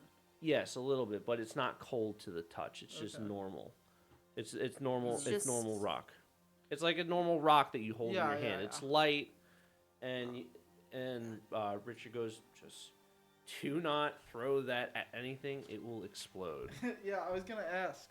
Yes. Treat it as Okay. though it's an actual compressed air canister. Got it. So be careful, please. Now, we're gonna have the But we can use Yep. it in case of emergency, correct? whatever. Well, I would recommend not, because you only get 2 each. Yeah. So just make sure each of you guys get 2. You had 2 soul stones, compressed air, whatever. Try not to use it so lightly. It's hard for us to remake this stuff, so please just think of your father before doing something so less mindful. I mean, more in the sense that something really bad is going down. It's the only way to get out. But that's neither here nor Whatever there. you want to use your air for is what you use your air for. I'm gonna use my air for normal air unless there's an absolute emergency. Use your mind, Nikki. This is when you have to think on your own. I don't. You want to understand. use it in the future to throw it and detonate a wall? You could use it to detonate a wall. That's on you. Oh. Now, Okay. yes. So, we will just ask. escort you to the starting spot, and we'll get you from there. So, you guys are gonna go back to the surface. It's nighttime. You see the sun. You see the moon. It's about almost full moon, whatever that is, right beforehand. And you guys kind of walk through Ashen Hold, and it's kind of like a brick area where a lot of the buildings are made of bricks. There's a lot of maintenance in this area because everyone that's kind of made these buildings are staying in them, so everyone keeps up with the maintenance. And you kind of get past like the industrial area. You kind of see some warehouses, and you see one of the water wells, one of the big water wells of the area. It's this giant geyser that's probably shooting up about 30 feet or so into the air. And there's a bunch of people kind of collecting water and then kind of filling up their own bottles and stuff and kind of drinking from there. There's some people that are bathing, like last second bathing of the night. And you guys kind of make your way towards the farm area. And with this farm area, you see a bunch of livestock, some wheat being grown, carrots being grown. And you kind of walk through the area, and you can kind of see that there's some people walking by, but they look like they're not fazed by the scouts kind of walking through. A lot of the scouts are kind of wearing like normal people clothing, like some of them are wearing like aprons and dresses, kind of fitting in. There's no like emblem that they're wearing to stick out. Like wings. Yeah. So, did you say wings? Scouts that wear the wings? Yeah. But you walk through the field. It probably takes about 5 minutes. Just I would say about 10 minutes to get to this area, and there's probably about 4 or 5 other random scouts with Richard escorting you along with Zex. And you guys get to the edge of the industrial district, like the actual cavern is now in front of you. There's about a 50-foot gap in between you and the Mournholt area. And if you look down, you can kind of see the bottom. And at the bottom, you kind of look deeper and deeper, and you can see that there looks like the mining operations is kind of still going on. And you can kind of see, you can kind of hear people talking, iron clanking, like pickaxes hitting into ores. But your task is at hand of getting across this gap. Now Richard goes to you guys and he goes, "Listen, it's very easy. Just make sure with the practice that you've done, you get across. Just use the burst of air twice, and you should be good to get over. It'll be kind of tough to get there otherwise, but good luck." Thanks. And Helm blesses you all. Can't take you seriously. Why not? I'm getting into character, Kyle. What the fuck? Thanks, Gramps. Yeah. All right. So, how would all of you guys like to get over, one by one? Wait, so how far is the gap? Sorry. 50 feet. Okay. And this thing can only grapple 25? Yes, you have to be within 25 feet. Okay, so why don't I just burst 25 feet and then shoot my thing at the wall? Sure. You gonna do that? Yeah. Okay. I would like you to roll a dex check on your grapple. You roll with advantage. God. You roll with advantage. Because you're proficient. Okay, 21. 21? Okay, perfect. You get to the wall, or you do your burst of air. Make sure you only have 5 charges left. Yep. And you get there no problem. So you're just kind of hanging off the wall waiting for the rest of them. Joe, how would Mr. Keegan like to get to the wall? I guess he's gonna copy Richard Jr. All right. Roll that dex check for me with advantage. It's a saving throw, by the way. Oh. So wait, it's a save. It's a Okay. it's a dex saving throw, so you get it twice. So I roll twice. Yes, Nikki, I'm guessing. You okay? Okay. Well, Yeah, my eyes are just burning. I think I just have really bad allergies right now. I took an allergy medication, but my eye is just itchy. Let me see. We saw those drugs. Oh, me taking my pills over there. Yeah. All right, Joe. What'd you get? 15. 15. All right, you're good to go. All right, so Okay. just make sure you get rid of one burst of air, and then you grapple on right next to Richard and Evelyn. If I do 2 bursts, is it more likely that I'll make it? You'll hit the wall. So the grapple She knew how to radius do is it. yes, the grapple radius is 25 feet. She just So you flies really only straight wanna up. do Okay, one. so I'll do 1. All right. Me so going do blink. one. You're gonna copy what they've been doing. Yeah. What else am I gonna do? I don't know. You could. I thought one of you was gonna try to run and jump and not use your air and then I don't grapple think on. I would be able to jump 20 feet. Hell no, not Yeah, me. but you would fall because you wouldn't just 25. No, no. It'd be like a arcing. Yeah, but You'd be down a couple feet. whatever. All right. So you do a Okay. burst of air and then you roll your dex check with Dex. advantage. Dex save. Okay. 21. Remember Alright, Noah you're good to had go. that ring that every time you would jump, it would shoot like fire or something. No, it was boots. Whatever it was, yeah. I forget what it was. Oh, by the way, Gleer has flying nimbus. Yes, I That gave. makes 0 sense. Well, I thought he was going to be sailing more often, so I was Uh-huh. just like, oh, he's not here half the time. I'll just Yeah. give him a random item that I he had see. requested for. Yeah. And now, So the cloud of pure souls is Yes. given to the guy that's a murderer, arson, he's pure of heart. who He's pure of murder. loves to kill people. Yes. Anyway, you guys get to He's the a other. black cloud. Yes, you get to, basically. You guys get to the other side, and you guys make your way up the wall. I would like you guys to roll stealth checks for me, please. Man, this is gonna be a bad day for me. Cause I got a Dex, natural 20. have I am plus so 0. stealthy. All right. She might be able to mask some of Okay, her. I got 12. Okay. I rolled the 17. So you guys make your way up the wall pretty well. Your mother kind of helps you out a little bit in masking your noise, your movements. But you could see the guards walking across the top wall, and you notice at a certain point the guards are they look like they move separate and give you guys an opening on purpose. So you guys kind of get there. And now you guys are in Mournholt. This area of Elysium Rest is you and your mother are used to, but Mr. Keegan, you're not used to this area.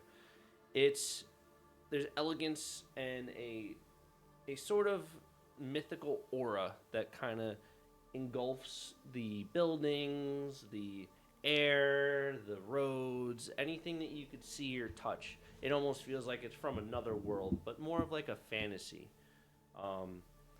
There's some architecture that you guys are really not able to name, either from such old building styles or stuff that would probably not be seen around here. You see some Dwarvish, you see some, I'm just going to use real world examples like Italian or Greek buildings. You see some German castles. You see a bunch of different sort of mansions in different sort of aesthetics throughout the world. And you guys make your way to your old house, your old mansion. As you're walking by, you can kind of see that there's some couples that are kind of making their way towards their domiciles for the night. And there's not many people on the road. There's a couple guards walking here and there, and you can kind of see it's the emblems of the Elysium Arms that are walking around. But you guys make your way through the area, and you reach the road leading to your mansion. However, for Richard and Evelyn, you guys remember last second that your grandparents live on the same, or your grandparents and your in-laws live on the same street as you guys. So I would say that you guys are on one side of the road, and they're a little bit down from your house. So you don't walk past their house. Do they know we're alive? You don't know that. You would assume that they don't. Just like everyone else. Yeah. Okay. Yes. So, so you could either go right to your house, or you can go to their house. Their house would probably be another 200 feet or so. I say we go straight to our house for now, and then Straight to our house. yeah, and then we'll see. We go over there, just tell them we're alive. Do a perception check, everyone. Boop, boop. I'm not perceiving shit. I got a 7. Uh-oh. Joe, come on, you gotta save us here. I'm not saving anybody. I got an 8. Oh no, I got a 2! All right. Fuck, and I got a 7. Oh no, and Joe got an 8. This is what So- sucks when you don't have more people. I don't know what to tell you. I know. I'm trying. Hey, if you know someone that wants to play, by all means, we can try them out. Yeah. But it's kind of chill. No, it is chill. It's chill. It just sucks when, you would have 10 You- people, Yeah. doing a Yeah, perception if Noah and roll. Ryan were here, and Yeah, it'd be and 5 Matt, people. and Yeah, then, it'd be 6 people. But But everyone's rolling perception. Someone's gonna get like an 18, and then yes, Okay. but we only have 3. Yep. So you guys can see your mansion. So Mhm. the best way I could describe it, it's a 3-story mansion with a bunch of different windows. Actually, Nikki, would you like to describe your old house? It's 3 stories. So, I have to give you that. Hold on. My headphones are being weird. Okay. So this is the deal. This is what it looks like. So you walk up and can I just show a picture? Not really. The Oh, audience yeah, needs yeah. to see a photograph. All right, so I'll just describe it. So Wait, no. They need to see an actual photograph. That's the point of It's an old historical Dungeons and Dragons, is use your voice to describe it. It's an old historical home. It's an old historical home. When you walk in, there's big glass doors with little mermaids on the front of it. There's also like when you drive through. Do you know what I'm talking about? And then I'm just letting then you you go. go in, I'm letting this and happen. it's this big open beautiful timey Great Gatsby entrance. On the ceiling there's things painted like beautiful portraits and like murals, stuff like that, and it's just like big, beautiful, and wonderful. High ceilings, 3 floors, overview. Big, beautiful, wonderful. Yes, it's big, beautiful, and gorgeous. So another way to describe it is it's a 3-story mansion with a bluish roof, and there's about 20 or so on the front of the house, different sort of glass pane windows of different sizes, various assortments. And the front door, there's pillars. There's about 4 or 5 pillars that are kind of in front of the main door. The main door is made of a glass with a bunch of different sort of aquatic looking figurines on it, or glass panes. Like she said, there's some mermaids on it as well. In the front of your yard, there is a bunch of different sort of shrubbery leading up to it.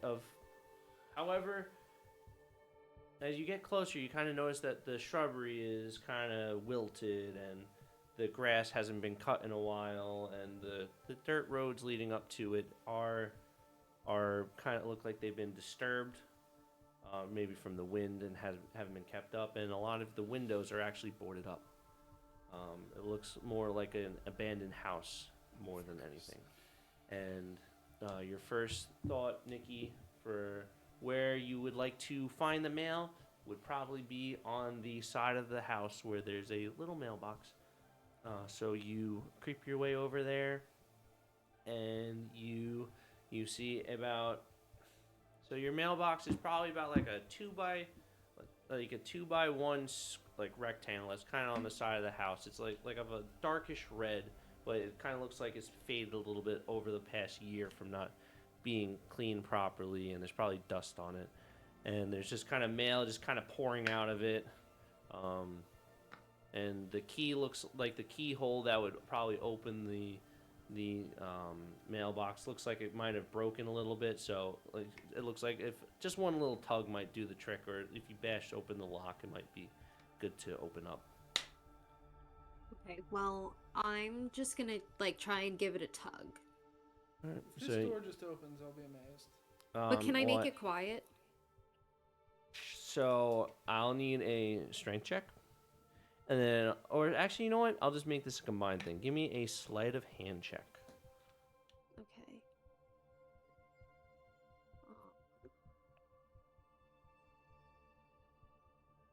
Oh, I got a 2. It's really loud. Horrible at opening All right, doors. so you are unfortunately unable to open the mailbox, but it's a little bit loud. What? The mailbox? Yeah. I thought you were opening the door. No, the mailbox. Oh. Yeah. It's Oh, yeah, okay. yeah, yeah. It's okay. So It's fine. you, It's dark. so I'm guessing you would try to help, Yeah. or you come in, you try to open. Same thing. Sleight of God damn hand. it, Mom. Natural 20. All right, you open it very nice and elegantly, and you open it like you're opening a piece of mail. Mm-hmm. I go, And just say I would say about 50 or so different varieties of envelopes kind of pour out. You kind of do a quick glance. There's nothing that really pops out saying, "Oh, this is an invitation to the masquerade ball." You as well, Nikki. You don't see anything that would pop out. are there any things that look like they're money? Okay. Like Notes of money. I would do like an investigation check if you want Alright, to try to yeah. find something like that. Well, after he looks, I'm just gonna put all of the mail. 15. Bless you. So I would say that there's some that seem to be a little bit heavier, and as they fall down, you can kind of hear like a little bit of gold clink, or not gold, but coin Like something. clinking. Yeah. Yeah. Okay, I'll open those ones. Okay. All right. So you're just doing those. What was that? No, that why are you wanted to do? opening them on the lawn, bro? Who cares? I'm gonna say that to him. I'm gonna say, why are you opening them on the lawn, bro? Wait till we're inside. Okay, let's go inside. Well, as I'm opening And then them. I'm gonna open my bag and I'm gonna put all of the envelopes. Like he can have the ones that flanked, but I want to put all the rest of the envelopes in my bag. Okay. So I would say like you notice like 5 envelopes that you grab real fast, and they probably have like 3 to 5 gold each. I would say that out of the 5. Here is my d20. You get 15 gold pieces. Alright. That's good because I'm gonna I have turn to him and I'm gonna go when you 33, so- open. I'm gonna say to Richard Jr. Blinks, Jr. Blinks. I'm gonna say, can I have those envelopes, please? take the money out and I give her the envelopes. So you guys grab the envelopes, throw them into your bags, and what do you guys do? Go inside. Yeah, I say we go inside. I have something I want to look for. Okay. You guys kind of go through the door. However, the door's locked. Okay. Can I go to one of the boarded up windows and try to see if I can like get like the board off enough? Like, you know what I mean? Like Yeah. how you have it like you Yeah. have them across. Can I like try to pull off like the bottom one and like sneak in that way? So you kind of look through some of it, and it looks like all the ones that you could see on the bottom floor, or like the bottom ones. It doesn't look like the windows are broken out. It just looks like they Oh, put the okay. boards up just to I keep got- people out. Okay, Excuse I got me? another question. Now, does our house, since it's this 3-story mansion, is there like a top floor? Do you know what I mean? Like a doorway? You know what I mean? Like a balcony? canopy or balcony. Yeah. Yeah, I would say there's about 1 or Okay. 2 balconies. There's I'm one on the gonna- front, and then there's one on the Can side. I ODM up to one of those? Sure, you can ODM up if you Okay. want. Yeah. So you Can can I only- also do? Would there be any way that I would like remember where we put a hidden key? No, nothing rings a bell to you as to a hidden key to Jimmy's secret life. Okay. So Not right now. Nothing would strike you at this very moment. Love, do you want me to open the door? Yes, please. Now, granted, if I do open it, it's gonna be very loud. no. Then no thank you. Are you sure? It depends on how desperate you are to enter Well, this let, place. let's maybe try different ways, like seeing if like any windows on upper floors can be opened. Well, Mom, wouldn't you know? Isn't there that one window that had that faulty lock? Cause you can never lock it. There. Oh, I remember this now. It was on the second story, all the way to the left. Okay, Kyle. Can I try? Did I get up to the? Do you guys want to do a history check? Well, I just. Well, you're on the Yes. second floor in the balcony. Yeah. Does that door open? I feel like we would. Yeah, you go up to door. it and that door's open. Yeah. Yeah, like you open it. Okay, up. I'm doing a history check, by the way. 4. I got an 18. For what? What? A history check. I want to know if there's any faulty windows, any things that, like, any places that we know we can sneak in. No, Like, we whenever live your there. father would come over, he'd fix any of the faultiness in your house. It was a honestly pretty pristine house. Yeah. While she's Good trying to asshole. figure out if there's any open windows or anything, I'm just gonna unlock and open the front door. So you're gonna walk down to the first Yeah. floor? Okay. So before we get to that, Joe, what are you doing? So you're just kind of standing there waiting for intel? I've got nothing to do. Okay. All right. So Richard, you go through the balcony and you're met with the second floor of your house. So you see that there is the staircase is going down right in the center. You see that there's a couple rooms on the side. The floor is made of like an oak sort of planks. Okay. You see that there's a couple statues around the area. However, some of them look like they've been broken. Maybe some vandalism what happens. Some of the teenagers around the area might have gotten in and decided to make it their own hangout spot. There's a lot of cobwebs, dust everywhere. There's nothing out there to be like, oh, there's been foul play or anything like that. However, on the right side, you notice there is a hole in the floor leading to the first floor. It's probably about a 20 or so foot hole. Okay. So you want to go down the hole or you want to go down the staircase? Am I gonna take damage though? That's 20 feet. No. Each floor is about 10 to 15 feet, so you wouldn't take damage. Okay. So then what I want to do is I want to do like one of these where I just like You just step step? off. Yeah. Yeah, and then do like a superhero. Kinda. Yeah. Yeah. All right.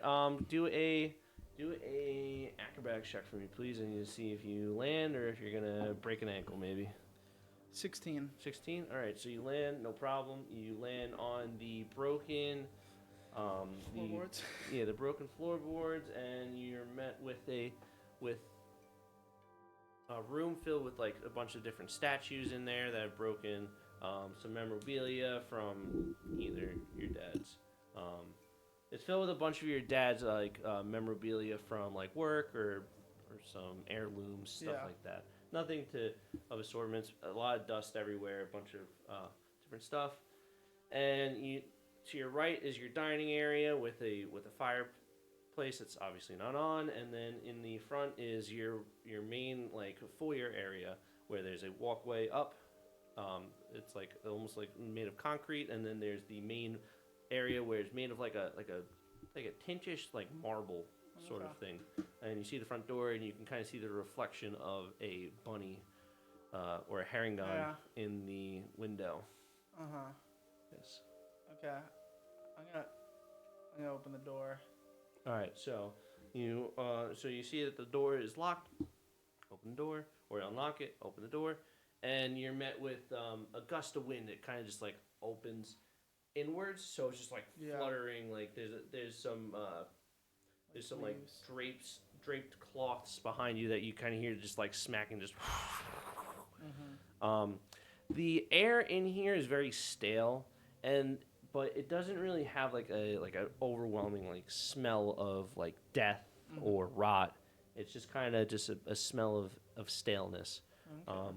And the two Evelyn and Mr. Keegan are now met with Richard in on the other side of the door, opening it up with now the familiar area of the Blinks' home. Hey guys, nice of you to drop by. Hey. Yeah, nice place you got here. Yeah. Thank you for letting us in. Yeah, you know, I didn't want you guys out here all night trying to remember a key that doesn't exist. So I just thought I'd get in here and help you guys out. Sorry, everyone. I'm just doing I'm doing something. Where is the maps? Matt's maps. Yes, Matt's maps. Or just session tools. I don't have permission for some reason. I'm just gonna put it here. All right. I'm gonna put it in our private party chat. I'm putting our new map. The map of Matt. Yes, the map of maps.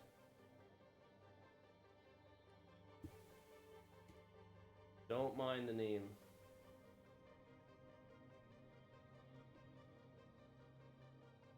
Just realized they could have just saw the chat Is this there. in?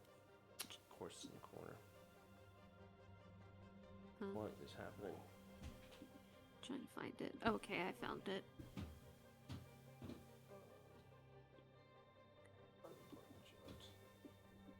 Alright, so this is the map of your map. The map of the map? Yeah. Map. I don't currently have a layout for the stream, so I'm very sorry. I'll try to get that up for next session. So do you think we're gonna end here? no, you never know. Yeah.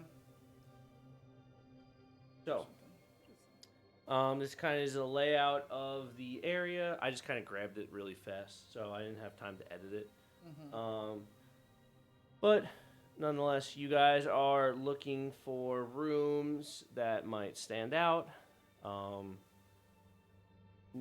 Evelyn, I would say that your room is probably on the 3rd floor, more towards probably the north part of this map. Richard, I would say that your room was probably more towards the west side of the 2nd floor. Oh, on the the northwest part of the building. Where the big hole is? No, that's east. The other way. Yeah. I see.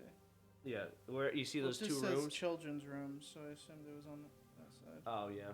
Oh no. Where it says guest bedrooms, I Yeah. would say that 2 of those bedrooms are yours. That Okay. are just combined. I'll edit it more. I just wanted to get a layout of it. Yeah, I got it. But yeah. So that's the kind of layout of the house. Now you guys are looking for. What are you guys looking for? Is it just Is it really just that notebook that you're looking for? Room. You want to look around in your room? I kept some hidden stuff in there that I think I would pick up now. Sure, I'm very curious what this hidden stuff is. So, all right. So, let's start off with Evelyn. What would you like to do in your house? So when you first walk in, there's a lot of memories. You remember vividly of the moment that you had to leave, and you're standing in the same exact spot where you found your husband's remains in a box, where startling, but made you fear for your own life. Kyle, what is there? Dead body in the kitchen. Okay. Well, is there anything like I don't know. Wait. Do we have any gold in here? Why do you think I'm going to my room? kept 100 So where couple you would cash. find your gold would probably be probably around like the 2nd floor, where you would have Jimmy's study, or maybe even the 3rd floor in some part of your room. I would say that Jimmy's study was probably around where it says like the children's rooms and nursery. I would say like all 3 of those would probably be like around his study, all combined into one. I have a good idea. Because there's a balcony Okay. on that right side that would lead to just the outside area. Okay, well, I'm gonna go over, like, by Richard's office area regardless. So I'm gonna look. I'm gonna see if there's any gold left, or if those hooligans. Do you just want to walk there? You want to do it stealthily? What do you want to do? I'm just gonna walk there, like. Can you do a perception check for me, please? Oh fuck! There's definitely people in here. It's literally not It's just if 15. You're perceiving 15. what the fuck's going on. So what you're noticing is the structure is in a pretty good condition, considering that you've learned quite a bit from your father in either architecture or blacksmithing. You're pretty handy. Like, you just could look at something and you're pretty handy with that stuff. But you can tell that the structure's in good condition, except for that hole in the floor. It kind of leaves a little damper on your reunion to your house. However, nonetheless it's in stable condition. However, you can kind of hear like scurrying up above you. You're not sure if it's rats or if it's someone. It's kind of faint. It's not enough to really pick up on. It's most likely a rat that you're hearing. So you just kind of. Okay. Maybe I will walk stealthily. Okay. So you get to the second floor, and now you decide to stealth. Oh. I got a 17. 17. Okay. So you make your way through the second floor, and you kind of get over to the study area. You notice the hole in the floor, and you kind of open his study, and you're met with part of the wall to his study kind of caved in because of the collapsing floor. You see his desk on the other side, and you get flashbacks of him kind of staying up late at night with a candlestick kind of lighting up his area as he's like finishing up some notes, and you kind of get like an after image of him just sitting at his desk, and he goes, "Oh, darling, how's it going? Going." And then it kind of flashes back to the mucky, mossy room that has now made its way into from the windows. The desk is kind of covered with vines. There's some leaves on it, and the bookshelf behind it, most of the books have fallen off. You can see that the safe on the side of the desk, it looks like it's been popped open. Maybe some burglar got in and popped it open. It wasn't a big one. It was more of a smaller one on the side of the desk. However, what would you like to do in this room? And just so you know, on the left side of you, there is the big glass window letting in the moonlight through the wooden panes and what have you. What? What moon phase is it? It's right before a full moon. I forget what it's called. I want to go to Richard's desk. You want to go to Richard's chest? Desk. Desk? Okay. You go over to his Yes. desk. What are you looking for? You want me to describe the desk for you? I want to. How many drawers are there? There's like 3 drawers. There's 2 on one side, on the right side, and there's 1 on the left side. Okay, can I try and open them one at a time? Yeah, so you open 2 of them. No problem. You see one that's got like a dagger in one, and you see that there's some gold pouches in it, and then in another one you see that there's some what's it called? Some just papers. But the third one kind of have trouble opening up. Like a history check from you, please. Let's hope I'm historical. I got a 12. 12. Flashback. You are reminded of a distant memory of Jimmy kind of. What are you doing? I wanted to make sure these dice, I just rolled them like 6 times, and I thought I had too good luck, Okay. so I had to roll some bad ones, Got but it. I got a 20, a 17, and a 15. So. Got it. So you get a flashback of him kind of just writing down some notes, and it's one of those late nights when you guys were kind of fighting, bickering a little bit. You're kind of concerned that he hasn't been home often, and he's just kind of writing down notes. And he goes, "You don't understand. I'm trying to do all my work in a safe manner. These projects that they have me going on are getting tougher and tougher, and they're requiring me more to be in the office. And I'm thankful that I can hear. Can you just give me a break just for once, please?" Trouble in paradise. Hello? So that was a flashback, correct? Yes, he's talking to you. You're in the flashback with him. No, he came back to life. He's here. Is he here in the room with us? I understand. No, I know that. I didn't know if I was able to respond. Yes, sorry. I didn't know if I was able to respond. Okay, so I understand that, and I appreciate how hard you work. But my issue is that we have 2 sons. The other one's alive at this point, right? Yes. Okay, we have 2 sons, and you are gone all the time. You give me no information. How am I supposed to raise these 2 children without you being here, without me knowing what is going on? Listen, and I get that, but we live in a time where we need to work our asses off. How am I supposed to keep this house running? How am I supposed to put food on the table for you guys? What am I supposed to do? Am I supposed to just hope that everything goes back to normal and just let the government just do whatever they want and just control my life, give me free healthcare, give me free rent, freeze the rents and everything? Like, are you kidding me? It's not going to work like that. We have to keep pushing forward and keep working. Making only demons. Mm. And only fiends. Yeah, maybe we'll have to make an OnlyFiends. Maybe you'll have to start getting into that, but I would hope not to do that. That's a good one. That's crazy. Jimmy, I'm not saying to not do your work. Nobody is saying that. I'm saying have a little bit of transparency. Just a little bit. All right. Okay, look. I'm sorry that I'm not here that often. I'm going to try my best to make things work out. It's just right now it's a little bit stressful with work. And you get a glimpse of the key around his neck. Given to him by his father. I bet you the dad has it. I bet you the dad has it back.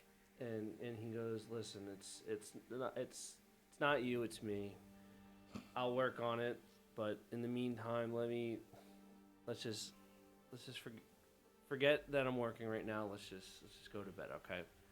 And you see him take off the key, and you see him throw it inside of a book on the bookshelf, like one of those false books. Again, throws it inside the book, and then throws the book on the bookshelf. And you are brought I'm gonna back go. You are I'm brought going back. directly to that book. Yeah. So the bookshelf is right behind the books. I mean the desk. So you turn around, and you remember the book. It's like a dark blue book with golden writing on it. You don't see it. So your next bet would probably be to go upstairs and to look in there. Mr. Keegan, in this time, what have you been doing? Mr. Keegan's just kind of been wandering throughout the house because he's never really seen anything quite like it. And as he wanders, he kind of lets his imagination run, and he imagines himself. He imagines himself in the house, sort of in its prime and in its most pristine condition, and he sort of wanders, kind of half conscious as to his surroundings and half sort of exploring a different reality where he wasn't living in a small home and wasn't confined to his current situation. And as you walk through the halls, you get through like the kitchen area and the dining room, and you kind of enter from the kitchen. You go through the kitchen into the dining room, and you can kind of get almost like a dreamscape where you can actually see you walking out with like food in your hand, and you could see your family kind of set up, kind of waiting for you to bring your food. You got your father Culver. He's kind of just sitting at the head of the table. He's kind of just like playing with his ear, just kind of like itching it, just like kind of just waiting for the food to come out. And he looks at you and he gives you a little smile. And then your mother and your sister, Whistle and Carol, they are just, or Kerol, sorry, are kind of just like waiting around, just kind of talking, and they see you enter the room, and all three of them are now just kind of staring at you, smiling, and it kind of fades, and it's back to this dining room table that's been kind of caved in from the chandelier, kind of falling on it, and there's just wood chippings all over the place, and it kind of brings a warmth to your heart to that you can still remember their faces in different manners, and you kind of look to your side, and then you kind of look back to the table, and at the head of the table, you see your famous friend Didymus, and he goes, "Man, it must be nice to just be able to dream such a lovely thought, isn't it now?" Are you serious? You followed me here? Well, I mean, it's not hard to lose track of you. I mean, I just gotta smell the bitch, and I followed Right. it. Can't. So since you're fucking here, how about you tell me what it is that you want? Since you're sitting at the head of the table, and what are you just here? Do you want to have a chat? Is that what it is? You want me to get a spot of tea going on a fucking stove and we can have a talk? Well, here's the thing. You know, you picture your father here, and your father you looked up to. He was he helped you figure out your path in life. Why don't you just why don't you just embrace me? Just come join me. Let's combine into a solid unity and become one, and we could conquer this wretched city, and What? no one could stop us. What the fuck does that even mean? Combine? I'm not combining with anyone. I don't know what this means. I don't want to be a fucking duo with you. And he kind of gets up and he kind of bounces over to you. He goes, "Listen, man, we could take over this city, and nothing could stop us.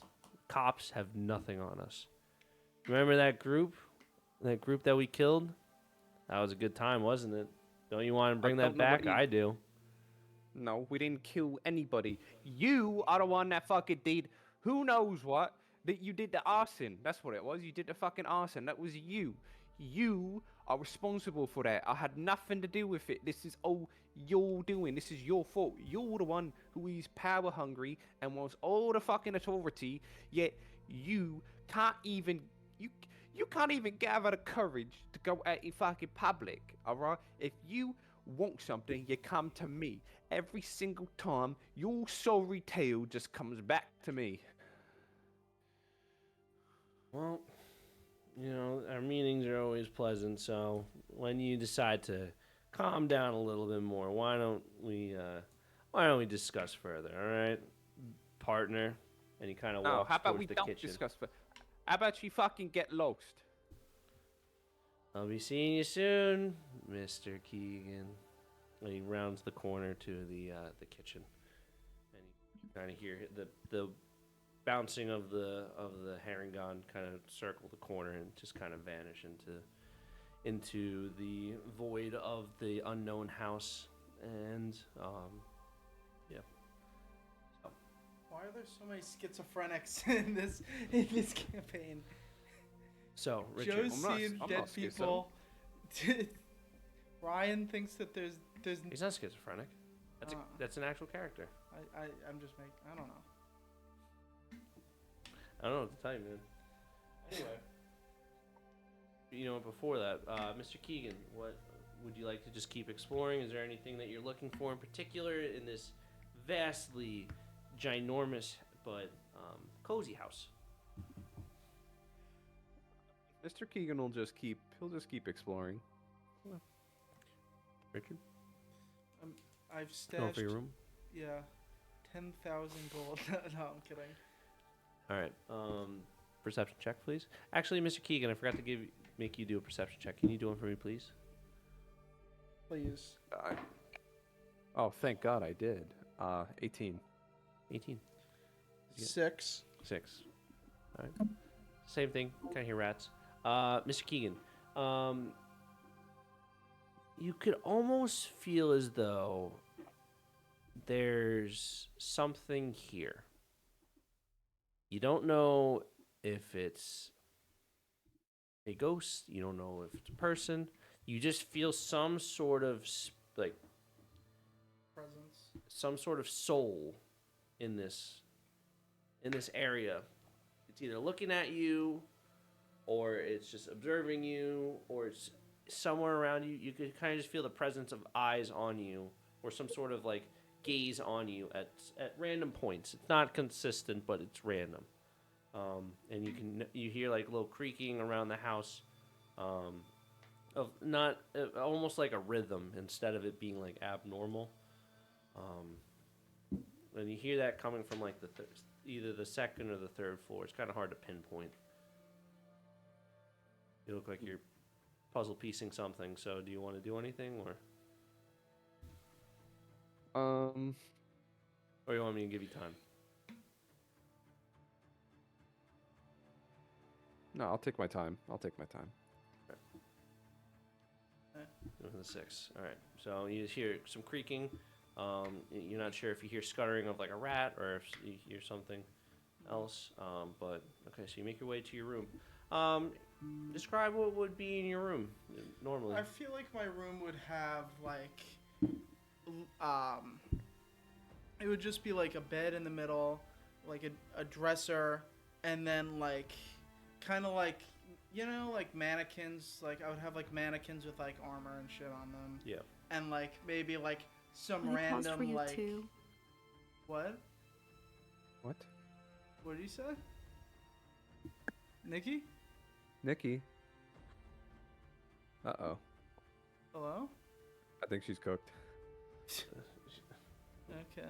Is she frozen right now? Yeah, she is frozen now. I think so.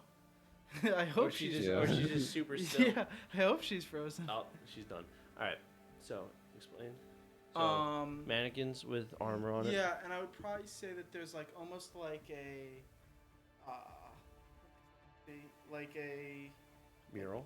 No, not a mural. Like one of those things that you shoot at, like a target. Yeah, target. I was trying to remember that earlier too. With like kind of like a devil's face on it. You know what I mean? Yeah, you kind of etched like- out like. Yeah.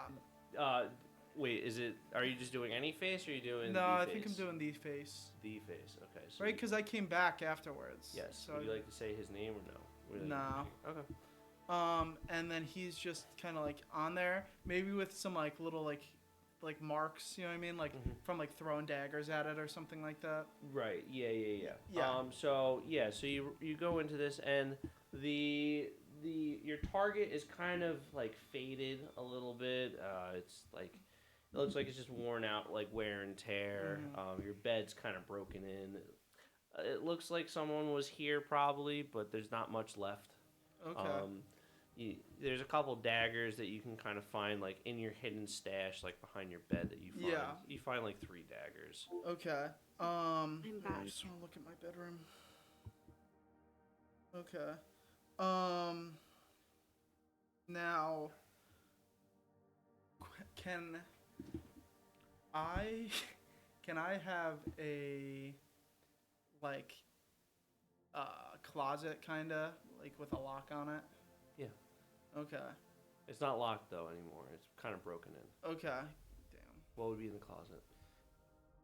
I was thinking that there would be like, I don't even know. I was just thinking in my head like there would be like a shiny like armor thing or something like from my dad. I get what you're saying. No, so you did have an armor stand in there with a nicer set of armor that you probably polished more often. that was probably like a gift from your dad. Like, oh, you're gonna grow into this, and it's gonna be your armor. Yeah.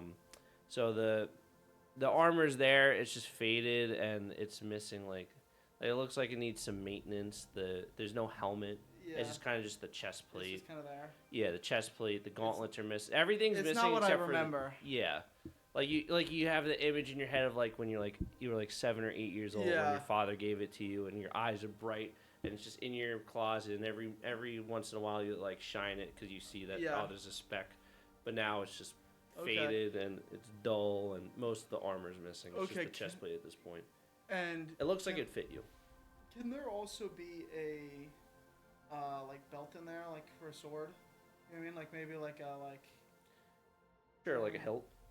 Not a hilt. Like a sword belt. Yeah. I know Yeah, what you're yeah, talking yeah. about. Yeah. I would say that it wouldn't be there. It would probably be near like the secret stash. Okay. With the 3 daggers. Yeah. Yeah. No, there's not a sword in there. No, yeah. It's Yeah. just the belt. Yeah. Mhm. Yeah. Okay. I'm gonna take my little armor thing. The Like- chest plate. Yeah. Okay. And just like put it in my bag. And I also, cause in my head I'm thinking like we're rich motherfuckers. Like I'm thinking there's like some type of like ornate, like belt type of thing for like a sword. Oh, And, like with a family crest on it. or Yeah, something like that. Yeah, I would say you probably have something like that. Can you go ahead and add for me are you proficient in heavy armor as a paladin? Yeah, I am. Add a splint armor. Okay. Over here. Okay. And I want to take that belt thing. I want to take my current one off because I assume it's like some shit one. Yeah, it's just a random one. Yeah, I want to take that one off. Yeah, and I want want to put. one with your family crest Yeah. on it. All right. Nikki, I'm thinking it's like studded. You know what I mean? Like yeah, it's made It's, of like like, it's made nice. of like a nice leather with Yeah. like little studs. with like metal brass studs Yeah. on it.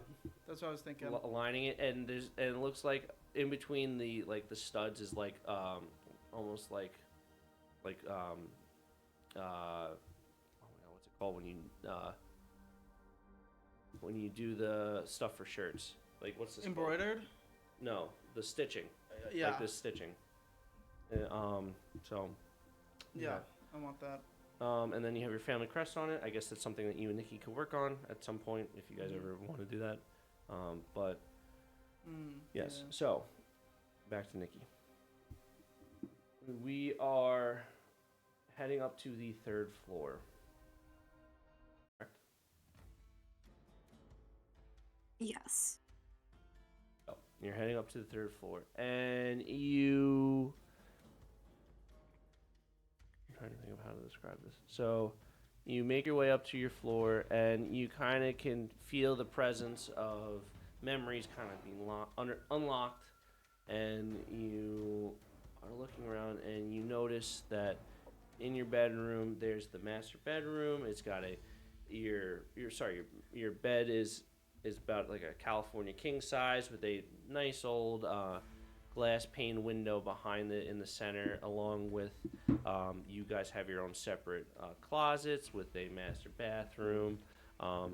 It's made of like the flooring is like of a, what would you describe the decor of the area?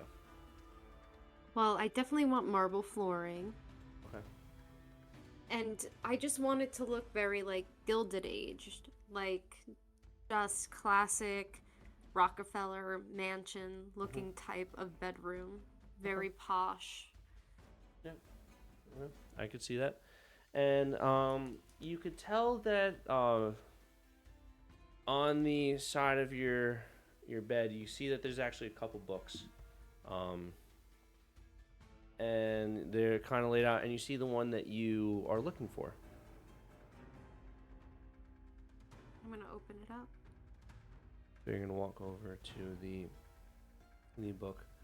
You're gonna go and reach down and grab the book. However, before you're able to grab the book from the bed, underneath the bed next to you, a hand grabs your arm, holds it nice and tight. So we're gonna end the session. Oh. Inflict wounds. Inflict wounds. Yeah. So, yeah. Thank you all for tuning in to the session. Join us next week or the week after for our next session. It's going to be a little bit weird for the next couple weeks with sessions. We're going to work things out. Maybe we'll be having a Thanksgiving special. Not too sure yet. We're going to work things out. But, yeah. Thank you all for tuning. Thank you, Dubby, for sponsoring the stream. And we will catch you all in the next one. Bye now. Peace.